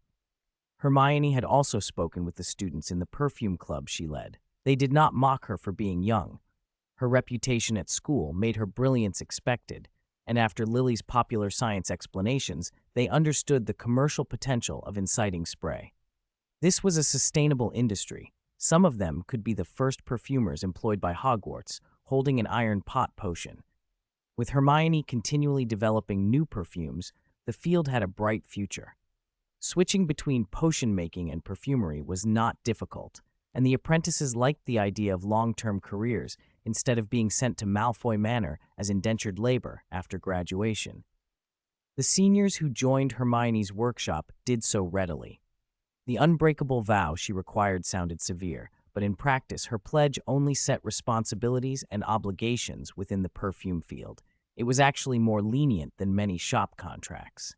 Only a few students had the right mix of talent and character to be accepted by Professor Lily, and in the end, there were 7. enough to be the initial perfume workshop apprentices. They would swear oaths and begin learning the basics. Large orders weren't appropriate at this stage anyway. Both Hogwarts and Beauxbatons needed time to adapt and test each other, and 7 dedicated students were perfectly sufficient. While waiting for Beauxbaton's reply, Hermione threw herself into developing the Iron Pot Potion. The original brew had been created by a fallen perfumer and relied on forbidden ingredients, fragments of living pots, but its other components were relatively ordinary. Hermione reconstructed the Astarta pollen base using spices from the kitchens and greenhouse. For one rare ingredient, the bud of a cave moss, Professor Sprout helped her find a substitute with similar properties. The rest was refinement, balancing proportions and improving blending methods. Lily, as a potions master, could suggest techniques common in this world, which Hermione quickly adapted to her needs. In a few days, she had a working version of the potion. Regrettably, the repeated trials had consumed too many fragments from the descendants of Galatea, and she managed to produce only 3 bottles. The reason the original Iron Pot Potion had been taboo was obvious. Its key ingredient came from sentient living pots. The descendants of Galatea were almost indistinguishable from humans in appearance, intelligence, and sentience. They simply had an ivory-textured skin. Hunting them to mass-produce perfume would be monstrous. Hermione never intended to spread a recipe that required preying on sentient beings. If she could obtain more fragments by other means in the future, she might make more for study, but she would not set out to hunt them. It was also interesting how the potion's effects differed here. The classic Iron Pot Potion turned people to iron and reduced their resistance to lightning. But in this world, something about the Galatea material, its ivory quality, perhaps changed the outcome. After using the new perfume, the skin turned a beautiful milky white like carved ivory, the body became strong and resilient, and the mind steadied and hardened. She tried disarming herself with Expelliarmus and felt no effect. Stupefy was repelled. Confundo and the memory charm she'd read about in Lockhart's notes only induced a faint dizziness and were ineffective in combat. She judged that Crucio and Imperio, which target the mind, would be greatly weakened, and even a killing curse from a weaker caster might at worst draw a nosebleed. She was pleased with the result, but the name Iron Pot Potion no longer seemed appropriate. After thinking it over, she renamed her version Galatea's Tears to honor the descendants of Galatea, whose fragments had made it possible. Christmas was approaching, and she decided to give 1 bottle to Professor Lily as a thank you for all her help. The other 2 she kept for herself. If a potions master could develop a related potion based on the perfume, that would be ideal. For the other professors, Hermione planned to give the anti-curse charms Mrs. Cinta had entrusted to her. They were universally useful and appropriate for anyone, even Draco. She still remembered that last year Draco had quietly slipped her a box of pastries from Malfoy Manor, and she had not reciprocated. That omission had left her feeling awkward. Hermione did not like owing favors. An anti-curse charm was not cheap outside Hogwarts, so she decided to mount each one into an elegant Slytherin badge, inlay the charm on the back, and enchant the badge with a subtle stupefy effect so it would be both beautiful and practical. She thought the now sensitive Draco would appreciate a tasteful return gift. Another week passed. November was already more than halfway gone. A bitter wind cut through the grounds when the Beauxbatons negotiation team arrived late. They hadn't come by carriage. Presumably, the sales department had been sent elsewhere. But instead, Madame Maxime, Madame Cinta, an unfamiliar elderly alchemy professor, and 2 impeccably dressed sales managers swept past the Hogwarts barrier on brooms. Only 5 of them, but the delegation looked impressive. These were people who clearly carried weight at Beauxbatons. Professor McGonagall had sent Hermione a message by her cat Patronus, just as Hermione was leaving Professor Flitwick's office. The final revisions to the Cragshard magic paper were finished and only waiting to be sent for review. She expected it would be published around Christmas, as last time. The negotiation was being held in the potions classroom in the dungeons. The staff had pushed tables together into one long boardroom table, with Hogwarts and Beauxbatons seated opposite each other. Hermione, a little proud, sat to Lily's right. McGonagall was beside her, and Professor Sprout occupied the other side of Lily, taking up a very central position. Dumbledore had greeted Madame Maxime politely at the start, then excused himself. He said he had business. His appearance at the door was little more than a deterrent. If he'd stayed for the bargaining, Beauxbaton might have tried to use his reputation to pressure Hogwarts. The elderly alchemy professor opened the meeting in a dry voice. Our tests show that while inciting spray is an excellent catalyst, it performs poorly when confronted with Chuan-style adhesive. Oh, come off it, Lily cut in without ceremony. Who even uses Chuan-style adhesive anymore? Even the cobblers at Malfoy Manor say it's too slow and unreliable. It's one thing to have tested for a long time and found a few inert materials, Lily went on, but trying to use that to drive the price down, do you really think Hogwarts doesn't teach alchemy? The old man flushed with annoyance, but Lily's reputation spoke louder than his complaint. In professional circles, real strength wins arguments. Potion-making and alchemy were not identical disciplines, but the influence rested where the useful results did, and he felt outmatched. Madame Maxime, half-giant and occupying 2 chairs as if she were a row all by herself, allowed a faint smile. We understand the practical value of inciting spray, she said evenly. Its effects have been affirmed by alchemy professors across the board, but when we are doing business, we must be clear about advantages and disadvantages. Openness and transparency reduce many potential risks further down the line. With that in mind, McGonagall suggested in her habitual stern voice, the one that made students sit straighter, why not publish the effects of inciting spray openly, have Malfoy Manor and other major estates conduct a unified assessment, and then invite bids? A sales manager, charming in tone, interjected. In the field of alchemy, which house can compare to Beauxbaton's? We have the largest, most complete industrial chain, countless production lines working day and night. 80% of the world's alchemy products come from us.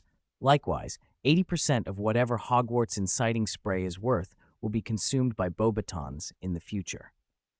Professor Sprout, who had been quiet until now, added, its uses aren't limited to alchemy. Inciting spray will be valuable for potions, for medicine, and even for cultivating some magical plants. You can't imagine. Inciting spray can increase the pollination success of Mibumi Bao, which are almost extinct because of environmental decline. Lily was blunt. Even without entering the alchemy industry, Hogwarts could sell inciting spray for a high price based on how well it performs in other fields. There's no need to listen to one old man's complaints and let him set the terms. The alchemy professor wanted to retort hard, but in truth he was a professor who had risen by seniority and a few minor inventions, not by groundbreaking discoveries. On a global scale, his authority was limited. The negotiation had in fact already shifted in Hogwarts' favor the moment inciting spray's value became clear. Beauxbatons, eager to preserve as much of a monopoly as possible, had come to the table ready to share the profits rather than lose them entirely. Hermione said nothing. She simply watched as the professors sparred. Madame Cinta spoke even less, her gaze fixed on Hermione. She was probably an advisory expert with no direct decision-making power, but Madame Maxime clearly valued her opinions, and sometimes she could speak for Beauxbatons. They worked through the core issues: price, raw materials, workshop location, supply models, and, after much back and forth, settled on an amount both sides could live with. Beauxbaton's alchemy industry would gradually incorporate inciting spray into most of its products. Although each item would effectively be subject to a commission to Hogwarts, lower costs, higher production capacity, and a faster path to market dominance meant Beauxbatons would still profit greatly. Now that we have agreed in principle, the alchemy professor said, we should station a dedicated liaison at Hogwarts to ensure the cooperation's stability. I have a recently graduated student. I think Miss Fleur Delacour would be very suitable, Hermione said, speaking up for the first time. The alchemy professor frowned. Who is that? A fifth-year student in our sales department, Madame Cinta replied slowly, with a knowing look at Hermione. She was among those who welcomed the Hogwarts faculty and students recently. Only Madame Cinta seemed to understand the thought behind Hermione's suggestion. Fleur's difficult circumstances and self-reliant spirit had earned silent admiration. The post of Hogwarts liaison was highly coveted. It meant long-term residence in the castle, a chance to audit classes and learn things normally closed to Beauxbaton students, and a status that could discourage anyone from making trouble for her grandmother or sister. A casual remark from such a liaison could shift business preferences or even an entire supply chain. A student who hasn't even graduated and from the sales department, the alchemy professor objected, eyes narrowing at the girl seated at the table, only her head and most of her upper body visible over the edge. They had expected a candidate from a connected family. Now, an unexpected choice had been put forward. Lily glanced at Hermione. Whatever Lily's personal reasons, Hermione's recommendation carried weight. McGonagall's voice was calm and firm. I think she should have the final say on this matter. That decisive confirmation made the Beauxbatons delegation realize the little girl at the table could determine the cooperation's outcome, even on the selection of a seemingly minor liaison. Madame Maxime smiled and resolved the point. Then let it be settled. No need to make a fuss over a small matter, she said. Next, why don't you show us your proposed workshop? It turned out to be nothing more at present than an empty classroom next to the potions lab that, once tidied, would become the workplace for the perfumery apprentices. But Hermione knew what it promised. The profits that would come from that modest room would one day make even the nobles of Malfoy Manor envious. 133. Waiting for Christmas. Once everything was settled, Hermione stepped back into a more hands-off role. She had made an unbreakable vow with 7 senior students under Professor Lily's witness and set up a Fidelius charm with Lily separately. After that, she left the rest to them and returned to her studies. After the castle reached Spain, the senior students finally had their outdoor practical class. Although the location had been changed at the last minute, it did nothing to diminish Professor Lockhart's competence. He led them against cold-resistant Voldemort bats that had drifted up from Africa, guided them in repelling a band of trolls that nearly broke into a Muggle settlement, and routed a group of vampires who were raising humans and building strongholds in the wasteland. The students' opinion of Lockhart rose steadily. Tales of their chivalrous deeds spread beyond the school. Wizards in the surrounding settlements began to say that under Lockhart's leadership, Hogwarts might begin producing more ranger-like wizards. But Lockhart himself was getting worse. The tranquilizers Madame Pomfrey had prescribed did help at first. His mind seemed steadier. But once Beauxbatons arrived and the castle headed south, he visibly deteriorated. He kept trying to teach, and there were no disastrous gaffes like Draco's Quidditch collapse. But everyone could see he was thinning, his dark circles deepening. He spaced out more and more, muttered to himself, and sometimes stopped mid-lecture, taking a long time to recover. Many staff and students urged him to rest. Professor McGonagall even considered giving him time off. He had always set impossibly high standards for himself, and it seemed he was bearing too much. No one suspected anything darker. Lockhart was a powerful wizard and an accomplished defense against the dark arts professor. He'd countered curses before. Hogwarts was also heavily protected. Layer upon layer of potent enchantments meant that even a targeted attack on teachers and students should have been weakened. For another month, the situation continued on and off. The perfume workshop next to the potions classroom was up and running. The apprentices had mastered making small batches of inciting spray. Though Sprout's magical cultivation meant the plants took time to produce enough raw materials to expand output. Fleur had arrived 2 weeks earlier on her broomstick, bringing Beauxbaton specialties as gifts for Hermione. The Beauxbaton staff had recalled Fleur from the carriage to debrief her carefully about her interactions with Hermione, then comforted her and demoted an impolite sales assistant named Mary. They instructed Fleur to tell Hermione all of this, another small show of goodwill. They didn't know Hermione was the real developer of the perfume, but they could see how much the professors respected her. Hermione deflected the praise. She couldn't save every overlooked student at Beauxbatons, but if she could help in some way, she wouldn't be stingy. As Christmas drew near, everyone's attention turned to the holidays. Hermione had already arranged most of the gifts and entrusted Dobby to deliver them on Christmas Eve. For those who stayed at school, it was easy. For someone like Ron, who always went home, Dobby, now carrying a special pass signed by Professor McGonagall, would apparate out. Once the ghost owls were fully domesticated, the whole process would be much simpler. Some gifts Hermione bought at Beauxbatons, others she made herself. For Hagrid, she wrote a small booklet called The Weaknesses of Spiders. From an enemy's point of view, she explained combat and structural vulnerabilities of spiders and areas that could be targeted, information Hagrid could use to better defend Aragog and in turn protect himself. Lockhart's gift troubled her more. At first, she thought of copying sword techniques from the Tarnished into a manual, but the drawings were too garbled. In the end, she enlisted Lily's help.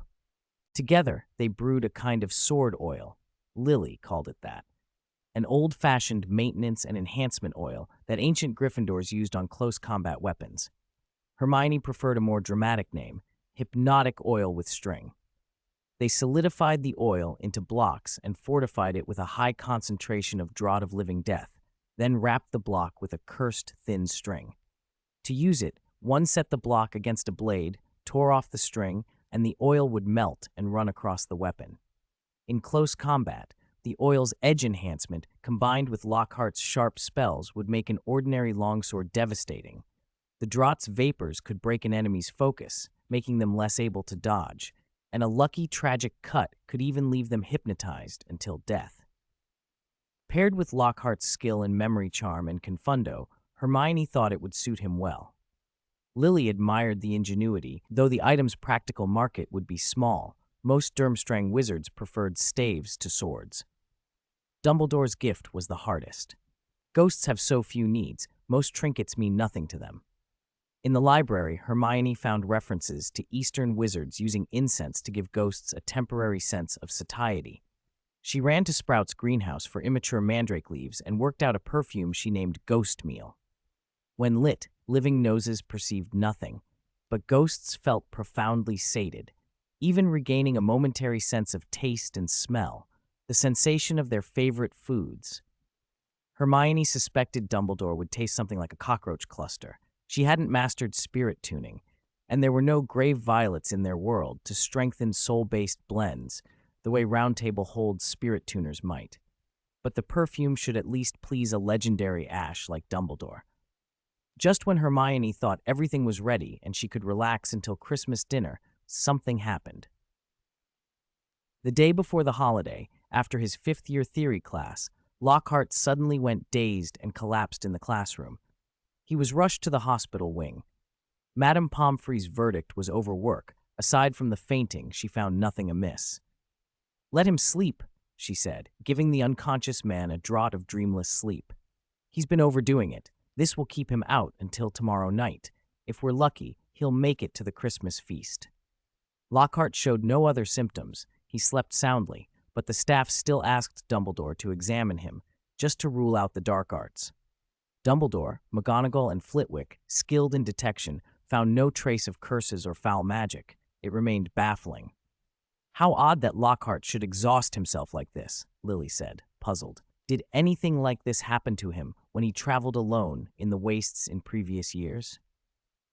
With no evidence of dark interference, they could only chalk it up to Lockhart's own peculiarities and vowed to investigate further once he woke. Hermione had briefly suspected a curse, but with the professor's findings and no warning from Sky Eye, she didn't press it. She decided to enjoy the Christmas dinner and visit Lockhart in the hospital wing afterward. 134. Second Grade Gift. A night passed, and Christmas arrived quietly. Hogwarts had sailed as far south as the Strait of Gibraltar. The castle sat on a raised hill, looking out toward the African continent. Clusters of magical fireworks bloomed in the sky, perhaps visible to any Muggles nearby, but it didn't matter. This was a rare holiday, maybe the one tradition preserved even through the apocalypse.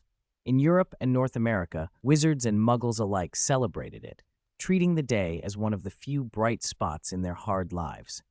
Hermione had uncharacteristically slept in. When she woke, she found a small mountain of parcels piled by her bed. She had quietly prepared gifts for everyone, and it seemed others had done the same for her. Harry had given her a book, the Golden Snitch Maintenance Manual. probably bought along with his other volume, The Noble Sport of Male Wizards. Ron had left a set of gobstones. Hermione suspected he intended it as inspiration for designing a Forbidden Land-style set. Neville had brought a pot of white daisies he'd grown on the windowsill. She'd only mentioned in passing that there wasn't much greenery in the dormitory. She hadn't expected Neville to remember. In an age of too little sunlight, Hogwarts's lawns were entirely sustained by magic, so getting delicate flowers to flourish on a windowsill had clearly been hard work. Fleur had given her a bracelet intricately woven from a lock of her grandmother's hair. Vila prized their hair highly. Some unscrupulous people hunted Vila for hair to use as wand cores, so this small chosen lock had been specially cut by an elder and entrusted to Fleur. Like a wand core, the bracelet was unusually sensitive and could heighten the wearer's sensitivity to magic, which might help Hermione's sky eye. Hermione was relieved Draco had left her no gift this year. Otherwise, she would have felt obliged to return the favor next Christmas. Professor Lily's present was similar to last year's, a handmade wool sweater. On a red background, a silver lion stood on the chest, holding a scepter and radiating moving lines of light, as if releasing a shining stone meteor. Professor Flitwick had given a book called Spells Mastered by Past Dueling Champions and a copy of post-war spell research. Her thesis had indeed been published. Tucked beneath the book was a small pouch of manuscript fees, more than 200, which meant her value as a scholar was rising. Professor Sprout's gift was practical and blunt, a small key with a note attached. You may come directly to the greenhouse to pick herbs, but don't use Alohomora anymore. Hermione flushed. Her Alohomora didn't quite work on the professor's locked doors. She'd had to modify the charm into more of a lockbreaker. Hagrid had given a blanket made from the fur of some mutated magical creature. He admitted he didn't know exactly what it was. It looked like a cross between a Kneazle and a fox, and Acromantula had brought it back already dead, and Hagrid had turned it into a covering. The fur was silvery white and smooth. Whether used as a throw or a sleeping mat, it promised a good night's sleep. Lockhart's gift was another blanket, but enchanted as a flying carpet. He decided that since Hermione had no talent for broom flight, she might prefer a carpet. Hermione thought it sounded perfectly reasonable and planned to try it when she had time, but reminded herself she needed to visit the school hospital after dinner. As for Barty Crouch, old Barty, Hermione could not fathom his thought process. After last year's endlessly replenishing candy box, this year he'd sent daily self-cleaning wool socks. Practical, if eccentric.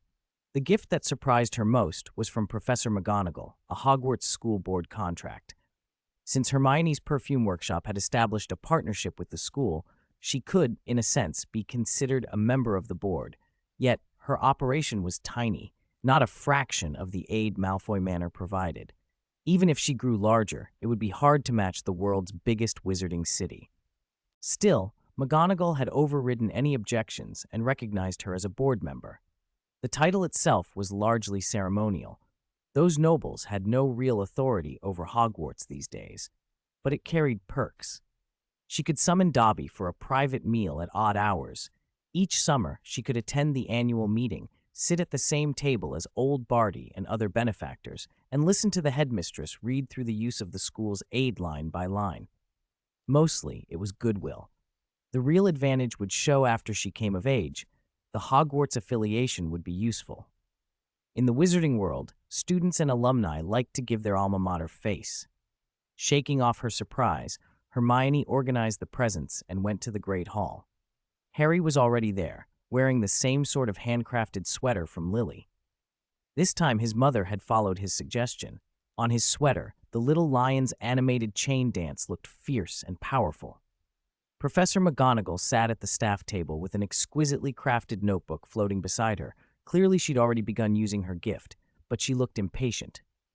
Barty Crouch Jr. had taken advantage of the holiday to come to Hogwarts and was chattering incessantly at her side. "So boring," Harry complained, resting his chin on his hand. "Ron and Neville have gone home. I don't even want to go out tonight." His mother had gone to pick up James, who'd come to school for the holiday, so Harry had no one else to entertain him. With the Weasleys gone, Gryffindor's lost a lot of its spirit, Hermione observed. First year was missing Ginny, second year missing Ron, the twins were in fourth year, and Percy was in sixth. It felt as if half the Lion's energy came from those redheads, Percy accepted, of course. "I'm celebrating with my parents tonight," Harry said. "What are you doing?" "After dinner, I'll visit Professor Lockhart, then go back to the dormitory to read after I've eaten my fill," Hermione said, already thinking of the feast.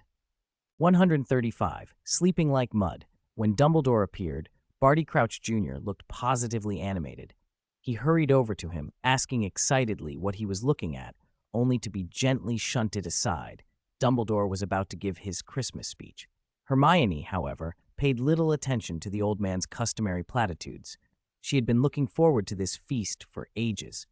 After Dumbledore finished speaking, surrounded by bowls of beef stew, plates of pork chops, roasted puddings, and buttered peas, Hermione thought she saw Barty Crouch Jr. bothering Dumbledore again.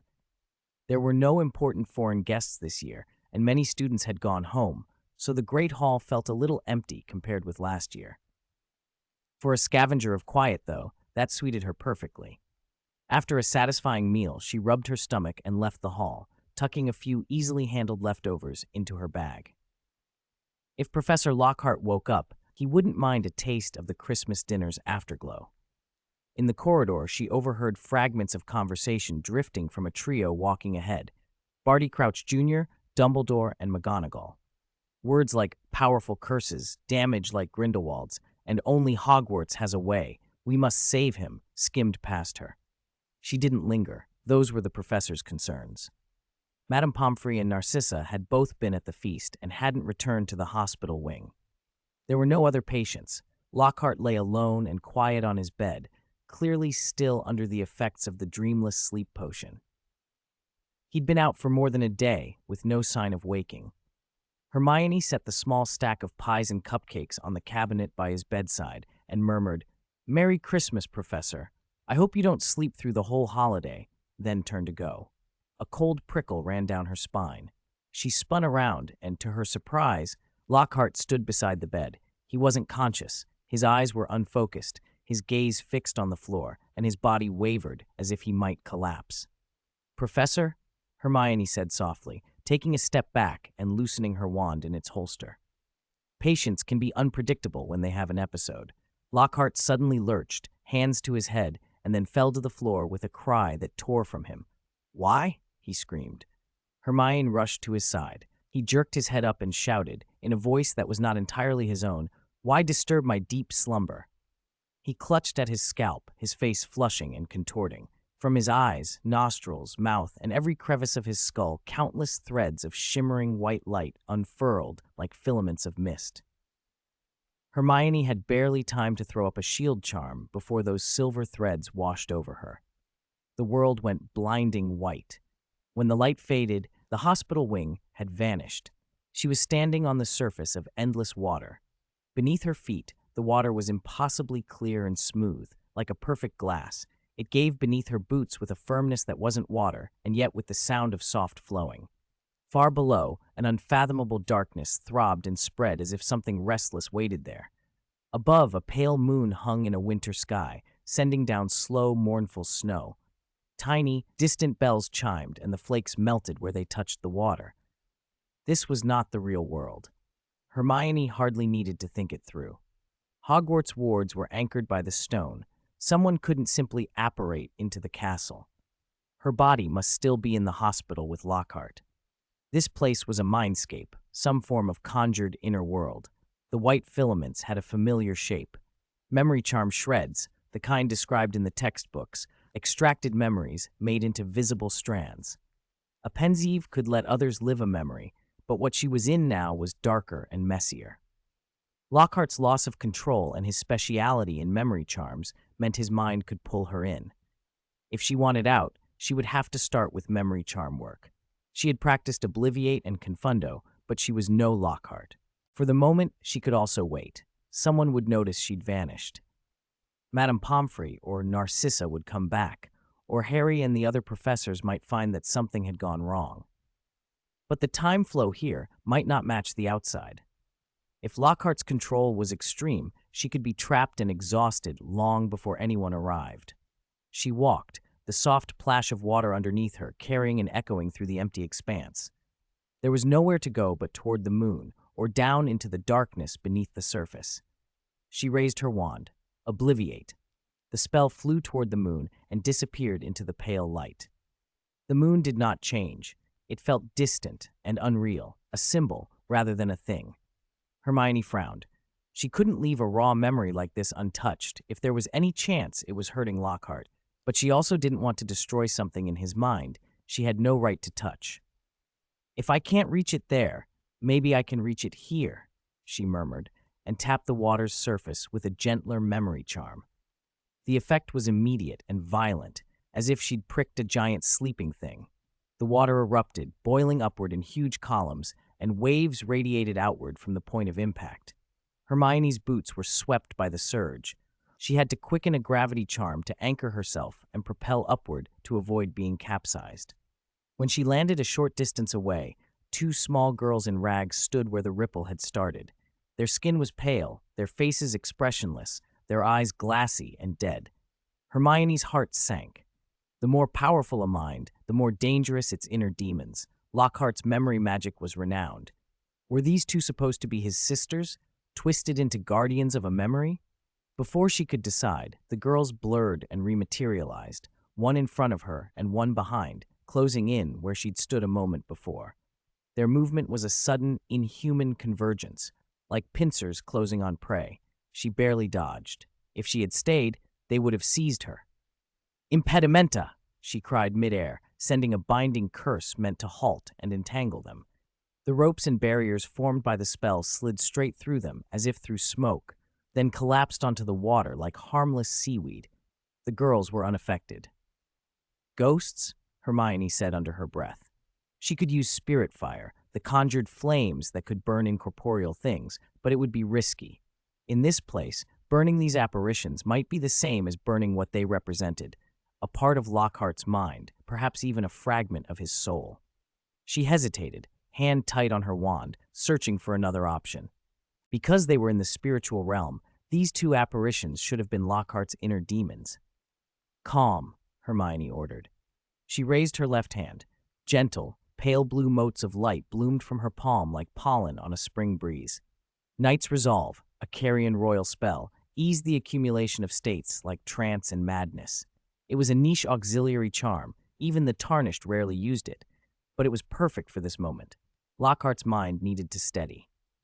The motes spread outward. Wherever they passed, the ripples on the water stilled and the snowflakes slowed as if in slow motion. Strangely, the two little girls were unfazed. They reached out and touched the lights. "Magic," the left one said. "Yes, magic," the right replied. "We can do it too." They clasped hands. Flesh and bone merged. Blood surged. In an instant, they became a ferocious skeletal serpent, a giant bone snake charging straight at Hermione. She threw Obliviate at it, but like the calming spell, it slipped through the monster as if through a dream. Noticing the spell's failure, Hermione frowned and leapt upward to gain distance. Neither the calming nor the memory charm should affect anything inside Lockhart's mind, she thought. Yet these two are immune. The bone snake violated every law of physics, sliding from the water into the air to pursue her. Pale, greenish scales framed a lantern-like skull, its eyes like ghastly lamps. Hermione struck with heavy magical shards, but they passed through the creature as if solid matter were mist, crashing back down into the water. The snake's form unnerved her. So much like a basilisk's, she could not dismiss the resemblance. Two children that looked more like true ghosts than mere constructs of a disturbed mind. Could this be some dark arts curse, not a fragment of Lockhart's psyche? If so, Dumbledore and the other professors should have seen it. Grindelwald? Voldemort? The thought flared and died. There was no time to reason through possibilities. The attack was relentless, and Hermione's spells kept failing. She relied on speed and flight to evade. Then treat them as ghosts, she decided. As the giant snake lunged again, she thrust out her hand. Tibia's summons. She didn't use Spirit Flame. There was still a chance these were pieces of Lockhart.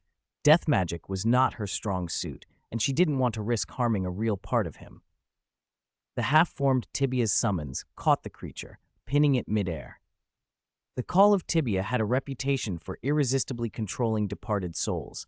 She had once used it to call a male wizard's ghost in Chernobyl. If these were spirits, the spell would hold. It did. For the first time, the snake stopped. A small girl pushed out from the dark throat of the creature's gaping mouth. "Yes, we can do magic too," she said with the same blank expression as before, and pointed.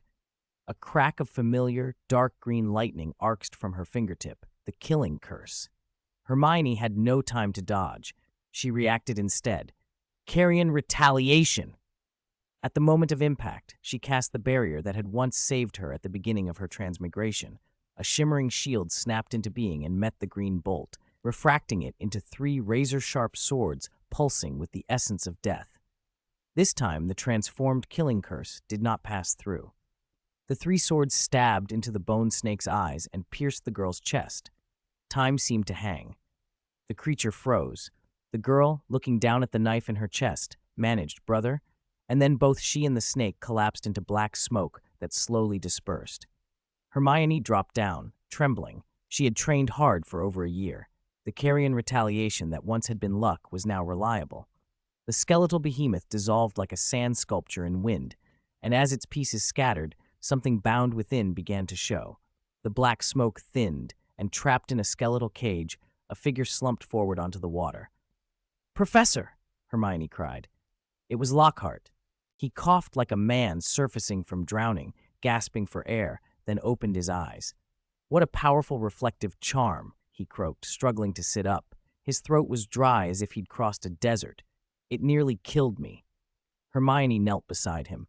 "Can you tell me what happened?" Lockhart blinked, trying to clear his head. "This is my sea of consciousness," he said slowly. Around them, the smell of the dark arts hung heavy in the air, stronger since the smoke had gone. Not a random curse. He forced a bitter smile and looked up at the dissipating residue. "It's Voldemort's work, drawn by blood and fed by emotion." Hermione's brow knit. "After you collapsed, Dumbledore examined you. He ruled out an external curse." Lockhart's smile vanished. He lowered his eyes and stayed silent a long time. Finally, "Because there is more than one me." Hermione's head filled with questions. Lockhart reached out his hand, grief written across his face. "If you still trust me, let me show you." Words were light things. Hermione wasn't wholly gullible. She studied him, then slowly placed her hand in his. The world inverted. The water surface turned like a mirror and dragged them through. When they opened their eyes, they stood overlooking a town tucked into a hillside. Hermione recognized the smoke and the layout. Former Malfoy Manor, smaller than the memory she had of last year, but largely unchanged. Below them, the thin water surface had solidified into a translucent dirt road, and beneath that road, a moon lay buried, snow gently falling over it. "Welcome to Malfoy Manor 30 years ago," Lockhart said in a voice that made the words sound distant and muffled. "Are we at the city gate?" Hermione looked around. The outer stone walls and arched entrance were the same as they would be 30 years later. But the crowd was nothing like the quiet she remembered from her summer visits. Here the gate thronged with people, shoulder to shoulder, pushing and craning their necks as if their lives depended on being chosen. Lockhart explained, as they moved slowly through the mass of bodies, when the Malfoys completed their first great expansion, they weren't able to go on alone. The whole city was desperately short of labor and talent, so they recruited from across Europe. Ambitious witches and wizards came, and even Muggles, some of them boarding anything that could float across the icy channel, hoping to survive here. He looked at the crowd, at those who stared and waited for approval. "My family joined Malfoy Manor at that time." Hermione blinked. Professor Lockhart couldn't possibly have been born 30 years ago. By her notes, he was younger. More precisely, it was 29 years ago, he amended with a faint smile. "Yes, I shouldn't remember all of this." He didn't elaborate, and Hermione didn't press. Something else was at work. There would be another story behind it. He went on. "If you were a pure-blood wizard with a traceable lineage, you would be welcomed without condition. Non-pure-blood wizards had to pay a heavy entrance tax, enough to ruin a family that had seemed healthy a moment before.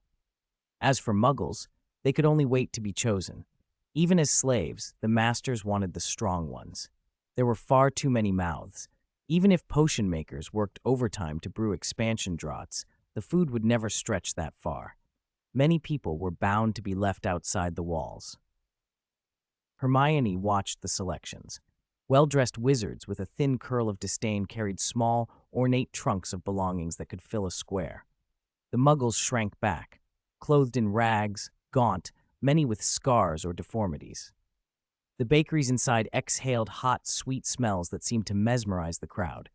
She had read that, in those early days, desperate Muggles tried to steal from wizard settlements. The result was often catastrophic, silent, sudden death beneath overturned earth. The memory of buried bodies was a terrible lesson. No mercy, no warning. "Those are my family," Lockhart said, pointing.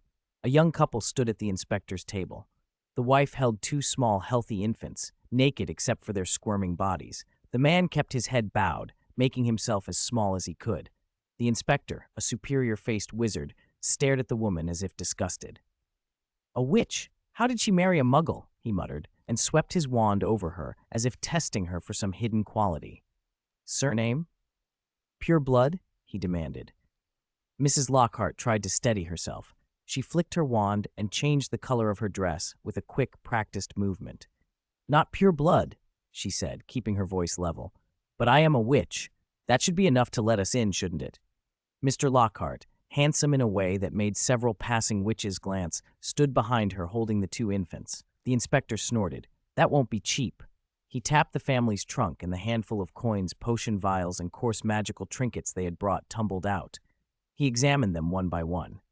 "Not enough," he said finally, smiling thinly. "You've another in your belly. That makes 5. Mrs. Lockhart went pale. She looked at her husband, then stammered. "We didn't know. It's only 1 or 2 months. Does a fetus count?" The inspector laughed, cruel. If every woman used that excuse, the city would be overrun in a few months. Behind them voices rose, practical, cruel in their pragmatism. "Get rid of it," someone suggested. "You can always try again once you're inside." Another voice said, "Her children will be wizards. Leave the husband outside. A family of wizards is worth more than a useless Muggle. You'll suffer less scorn." Hermione watched Lockhart, who stood unusually still. She wondered whether this memory could be his own. A fetus could not have memories. She dared to ask herself aloud whether the professor was watching his mother's life play out from inside her womb. Lockhart's expression stayed calm, unreadable. The inspector grew impatient. "Decide. The line's long. 4 people pay for 4. Any other valuables now. We don't have time." But the Lockhart family had nothing else to give. The tiny pile of coins and a few common potions were all they had scraped together. In the harsh light of the gate, the choice was brutal and immediate. Mrs. Lockhart made her decision. She snatched the 2 babies from her husband's arms as if tearing them free and said in a low, trembling voice, "I'm so tired." Then she ran, clutching her daughters, and rushed through the cold stone arch into the city. Mr. Lockhart stood frozen, swallowed by the crowd. Snow began to fall in earnest, powdered flakes settling on shoulders and hair. The memory blurred at the edges, paling to a yellow-gray wash. Lockhart's voice went on over the fading scene. He built a small stone house in the shanty town outside the city and turned to selling his body. Witches came to him. They were drawn to his looks, but they all knew he had a wife and children inside the city. No one would bring him in, not even as a concubine. And then, Lockhart finished quietly, people stopped saying the name Exposed Lockhart. He died quietly at some time no one could pin down. His body was never found. 138. Lockhart's Wand. 2 in 1. Even though my mother didn't show it, she was still in pain. She truly loved my father, but she chose what she thought was more important, her 3 children. The air around them felt suffocating, as if it would crush anyone who stayed too long. Hermione watched in silence as Lockhart, who seemed outwardly unmoved, took her hand and pulled her along. She tried to find a topic to break the tension. "You aren't from a noble family," she said carefully. "Do the purebloods really expect you to accept the deanship of Slytherin?" "They wanted me to settle at Malfoy Manor," Lockhart said, almost to himself. "After all, I was born and raised here." In the purebloods' eyes, a child of wizards raised in Malfoy Manor must be steeped in pure blood values and loyal to their interests. They never asked what his childhood had actually been like. When his family moved into the city, no one paid close attention. Even the ministry inspector, who dealt with 100 cases a week, wouldn't have bothered to note it down. Snow was still falling as they crossed into the city. The weather wizards had summoned it to set the mood for Christmas. From inside the inner city's protective dome, warm light spilled out, reflected on every window. Christmas carols drifted through the air. Even the poorest households would have a rare moment of cheer tonight. They stopped before a small, unremarkable house in the outer city, far from the inner city and its nobles. "This is where I grew up," Lockhart said softly. "My mother worked as a clerk at the ministry. It was barely enough to feed me and my two older sisters. The constant worry over rent and food changed her. She wasn't cruel by nature. She was exhausted." The house was dull and unlit. Its dark windows gaped like mouths. Inside, voices rose and fell. Little girls screaming, a boy crying, a woman shouting hysterically. "You're 11 already. If you don't have a magic outburst before next September, you'll never go to Hogwarts. You'll be a laughingstock, a squib, worse than your useless father. Look at your younger brother. He moved a cauldron with magic. And you, all you do is eat. You pathetic little things." The abusive words were accompanied by blows. After a long time, the voice softened. "Oh, don't cry, my little darling. You're different from your two useless sisters. You are my treasure, the only comfort your useless father left me. You are perfect, so lovely. Who could bear to see you cry?" "Mom, don't hit my sisters anymore," the boy sobbed. All right, the woman cooed. "Here, drink this. It's a tonic I paid a lot for. It'll make you strong." Hermione looked up at Lockhart. He seemed unperturbed. Perhaps he had watched this fragment of memory enough to dull it. "Were your two sisters squibs?" she asked. "Yes," Lockhart said quietly. "You're probably the first outsider to know. Mother hid it carefully. She made everyone believe that all three of us would go to Hogwarts, become proper wizards, and rise to importance. But the Book of Admission doesn't lie," Hermione said. "If a family has no acceptance letters, the truth will come out eventually, when classmates return for Christmas, when people talk." Lockhart said nothing. He pushed open the front door, and they entered. The moment they crossed the threshold, the scene shifted again. The light outside the window changed, as if a year had passed in an instant. Now Mrs. Lockhart sat by a fireplace and a modest Christmas tree, caressing a wand in her hands. The front door burst open and a lively, eager voice shouted, "Mom, where's my present? You promised something special this Christmas." A young Lockhart bounded in, golden hair, blue eyes, all boyish confidence and vanity. He was spoiled by his mother's affection and carried himself with a certain entitlement.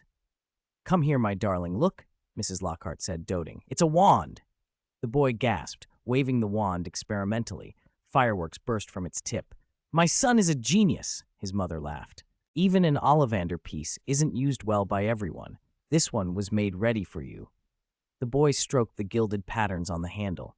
"Cherry wood, 9 inches, dragon heartstring, slightly flexible," Mrs. Lockhart recited proudly. "You'll go to Hogwarts next year. I couldn't bear to risk you having to choose a wand like ordinary children. You deserve the best." At that time, the adult Lockhart murmured, there were still a few master-crafted wands preserved and sold, but they were far too costly for ordinary people.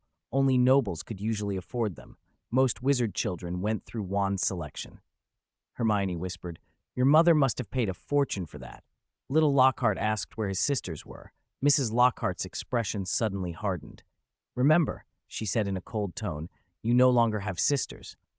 He froze, incredulous. "You sold them, Mother? To buy this wand," he demanded. "Those two useless girls would only cost us food," she said. "Since September, I could not let them show themselves.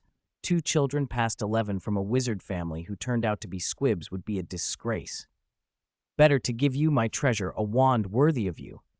The boy's face changed. He shook his head in disbelief. "They're your daughters. How can you?" he cried. A sharp slap cut him off. "How dare you speak to me like that?" Mrs. Lockhart snapped, fury creasing her face. No one could see the exhaustion that had hollowed her out.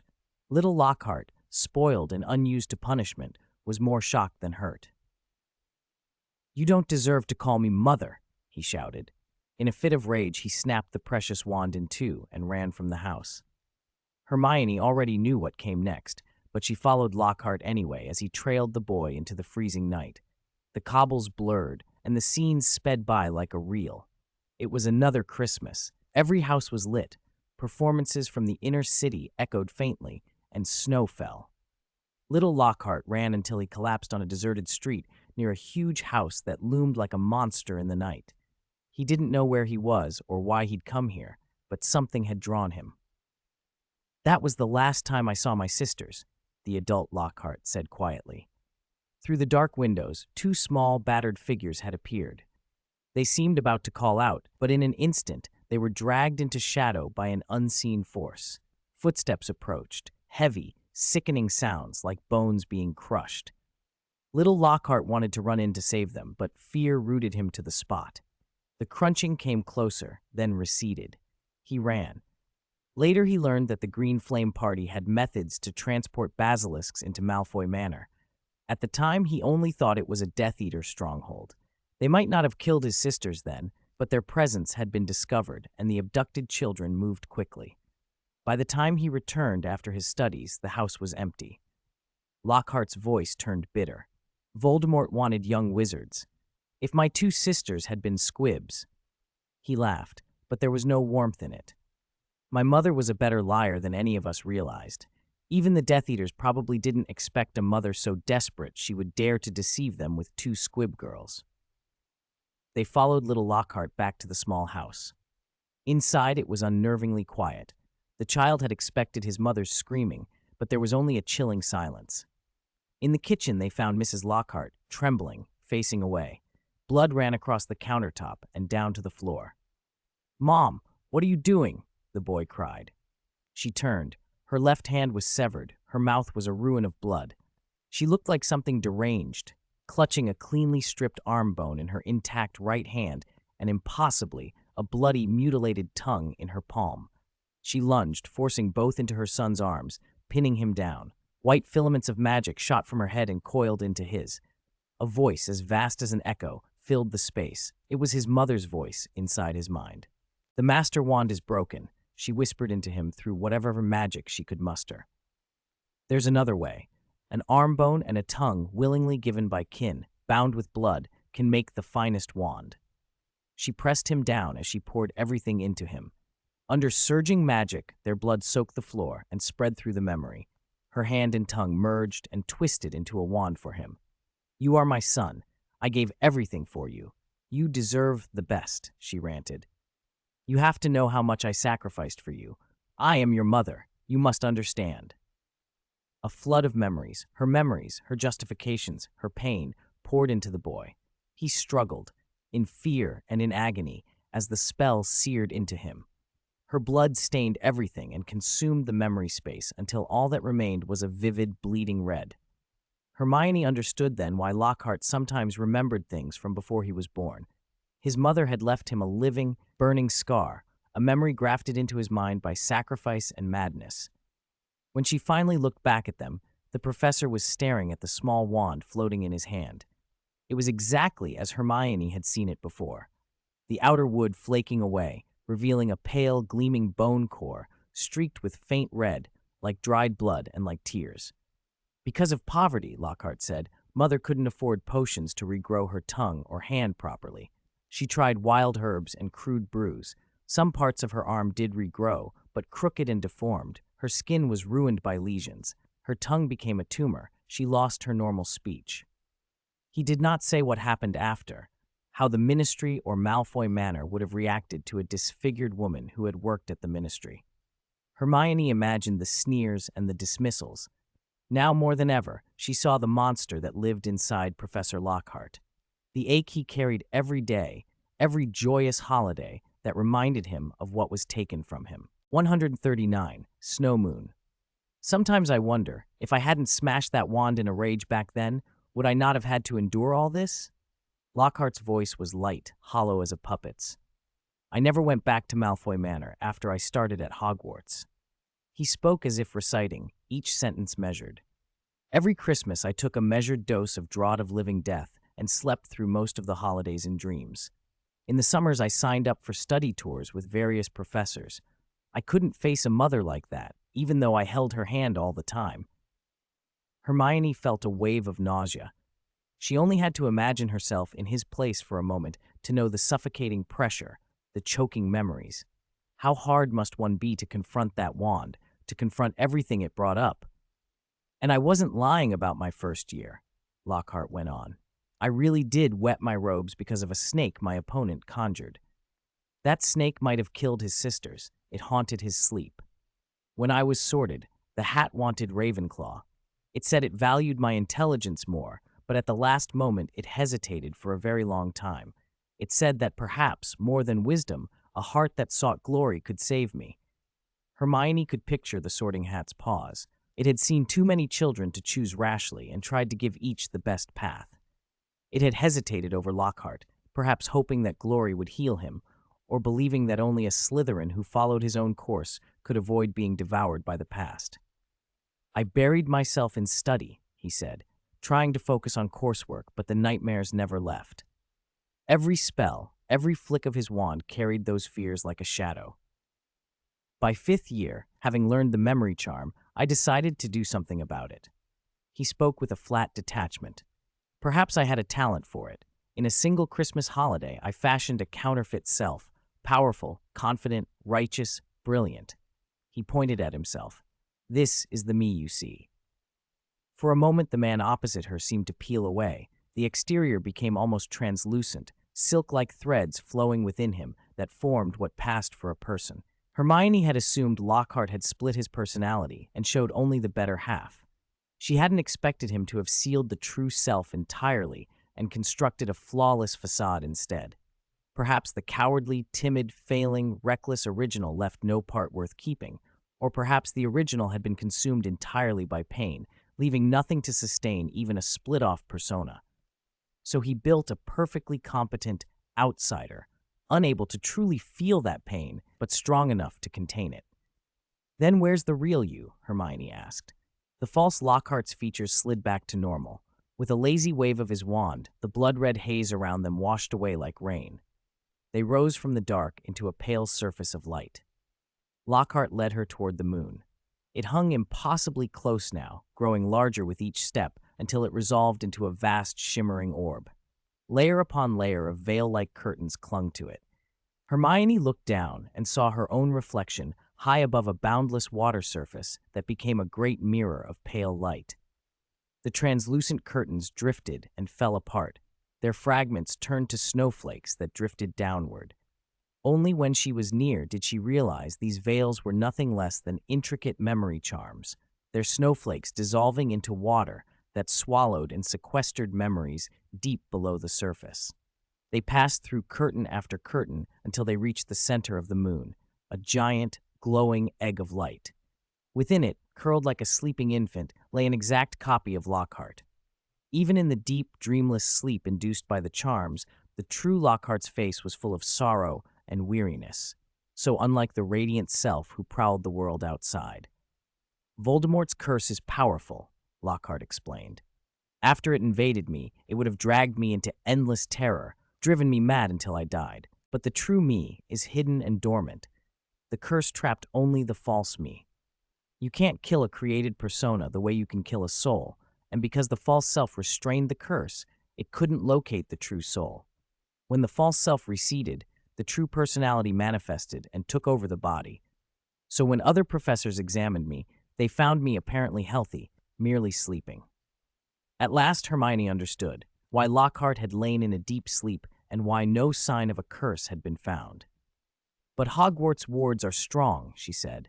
Voldemort couldn't have struck you from outside, could he? Unless... He trailed off. Then both of them fell silent, the same thought forming. Someone brought the cursed object into the school. Even counting the older students, there was only one person who had been alone long enough. Draco. Hermione spoke the name quietly, but without surprise. That explained why he hadn't given her a present this year. Not forgetfulness, but panic. Lockhart's expression shifted into hesitation. You want to protect him? She asked, frowning. This was not Draco's first wrongdoing. After the incident last year, she had spared him once before. At the time, countless harsh thoughts had flared in her mind, voices urging a final, merciless end. The Forbidden Land had no mercy, but there was a short sword of mercy, designed to bring peace to those beyond help. Still, she had believed Draco redeemable, a spoiled child, ignorant and misguided. But now he had conspired with members of the Green Flame Party and brought a dangerous, cursed object into the school. He was from a wizarding family. He must have known what that could cost. Hermione felt she could not keep excusing him. "He's much like I used to be," the false Lockhart said softly. "He changed in a similar way at a similar age. His family was broken. Everything that once made him proud became the source of pain. He was arrogant and passionate until his life was suddenly torn apart. He couldn't sleep. He wept in secret. He cursed the unfairness of fate. He has too few true choices left. One slip and he could be lost." His words painted Draco as his own younger self. "That's no excuse for wrongdoing," Hermione replied, her voice cool. "Sermons don't work on action.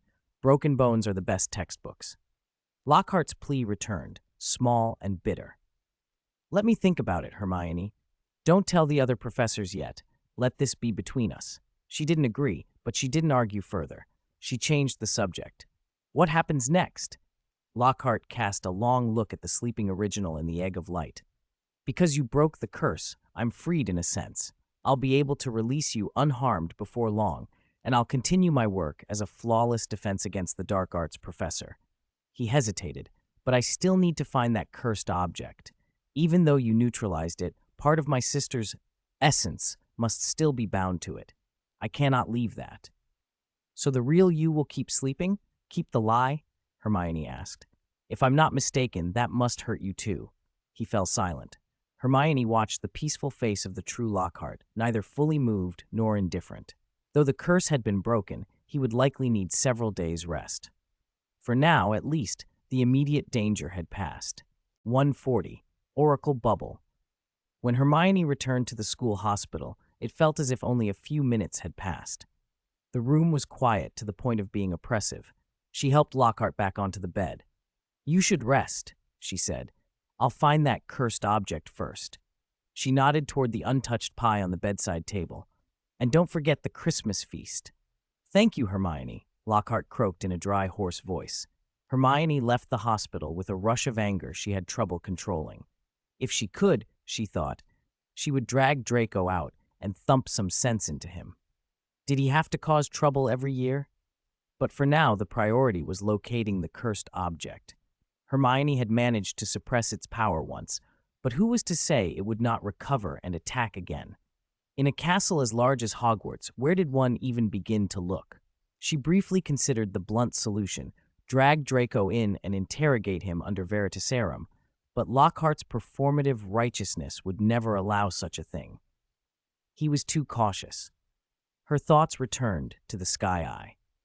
The post-cognitive visions should show where the cursed item was hidden, but the Sky Eye never activated on things that had nothing to do with her, unless certain conditions were met.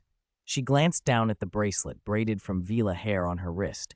Her sensitivity had become stranger, keener, since she put it on. Maybe she really should take divination properly, she thought, as she made for the divination classroom. It was just past 8. Curfew had not yet started, and most students, full from the feast, were back in their common rooms. The corridor was empty, and there were no teachers about. Hermione had not seen Professor Trelawney in the Great Hall. She should be in the small garret above the classroom. Hermione climbed the silver, soft ladder and pushed open the door. A single candle still burned on Trelawney's desk. The professor sat in her usual lecturing spot, a circle of empty wine bottles at her feet, as if she had been waiting. Her words were slurred. "Thank goodness," she sighed. "At least it wasn't Professor McGonagall's dismissal letter." She rubbed at her temples. "Since this afternoon, there's been this terrible ill omen, like a divining bird circling overhead. I was planning to drink it all and then wander outside," she went on. Hermione stepped down into the classroom from the back row.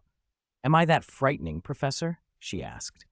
Trelawney's eyes fluttered. Her voice turned poetic and half-wretched. "The celestial bodies grind and hum above, a constant buzzing. I cannot look upon that streaming thing, even if infinite divisions, even if scattered like embers of fate." She trailed off. Hermione suspected the woman was, in her own way, sensing something significant, but there was no point arguing with Trelawney's theatrics. The professor was fragile tonight. It would be best not to push.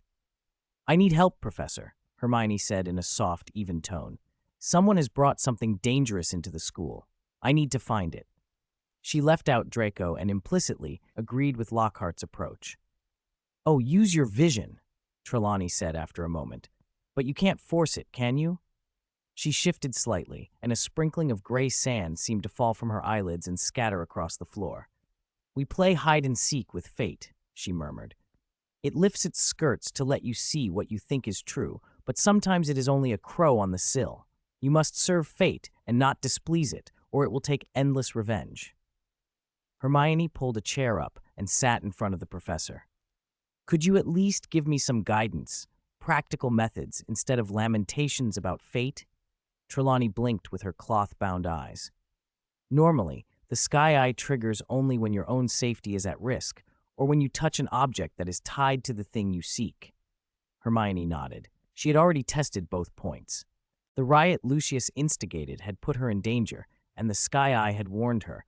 It had also flared when professors altered the Philosopher's Stone, and when she appraised wands, simply touching a wand would sometimes show her the forging place, as if the wand's history were a memory you could read. Goblin Core Metal had shown her a goblin forging platform. Other cores opened other images. All of that fit Trelawney's rules. To truly wield the vision, the professor continued, you need practice and a method. That is why I remain in this castle. Her words grew more measured, perhaps from the wine clarifying rather than muddling her thoughts.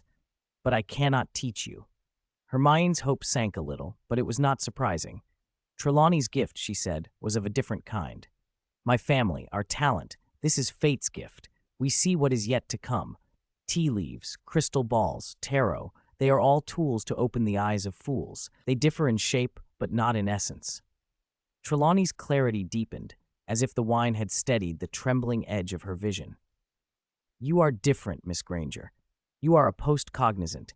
You do not look forward, you look back. You study the ants' footprints and the silken threads left by spiders. I cannot teach you how to use a magnifying glass to study them, no more than you could fit a spinning wheel to a carriage. Hermione felt a small disappointment, but it was tempered by understanding. If Trelawney could not instruct her in technique, perhaps there were other traditions that could help. The Forbidden Lands, she recalled, had their own forms of divination, the oracle bubbles used by the Mudman priests, who coaxed oracles from floating spheres.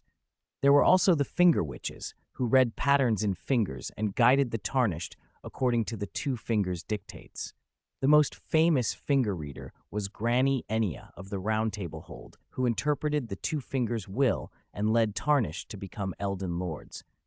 Hermione had some experience as a finger witch, but her training had been different. She knew the analogies. What mattered was a method and an object with a link to the thing you wanted to see. Trelawney hesitated, then said, if you find a way to work the vision, you will need determination and an item that has some connection. That answer gave Hermione a clear plan. Instead of waiting at Lockhart's bedside, she could attempt oracle magic immediately. She fished into her bottomless bag and drew out the notebook Lockhart had given her in their first practical class. It had a tenuous connection, at least. If she combined it with an appeal to her unusually sensitive perception, if that could be called a soul, she might force an oracle. She remembered the myth of Odin sacrificing himself to gain sight. She took a breath and, testing the theory, blew across the notebook. A drift of brilliant bubbles rose from the page, countless, shimmering with many colors. Where they touched the notebook, they did not pop. Instead, they coalesced into a single larger sphere that held the notebook suspended within its gleam. Oh, Trelawney murmured. She could not see the colors, but she felt a disturbance in the air, a new current running through the room. Hermione barely had a moment to steady herself. The bubble refracted the candlelight, and her attention narrowed as it grew larger. The fragile, lovely light of the sphere streamed before her eyes, and her mind seemed drawn into another space. Blocks of color shifted and moved without blending, arranging themselves like living paint on a palette. They slid from one place to another with deliberate motion, as if painting a story just for her.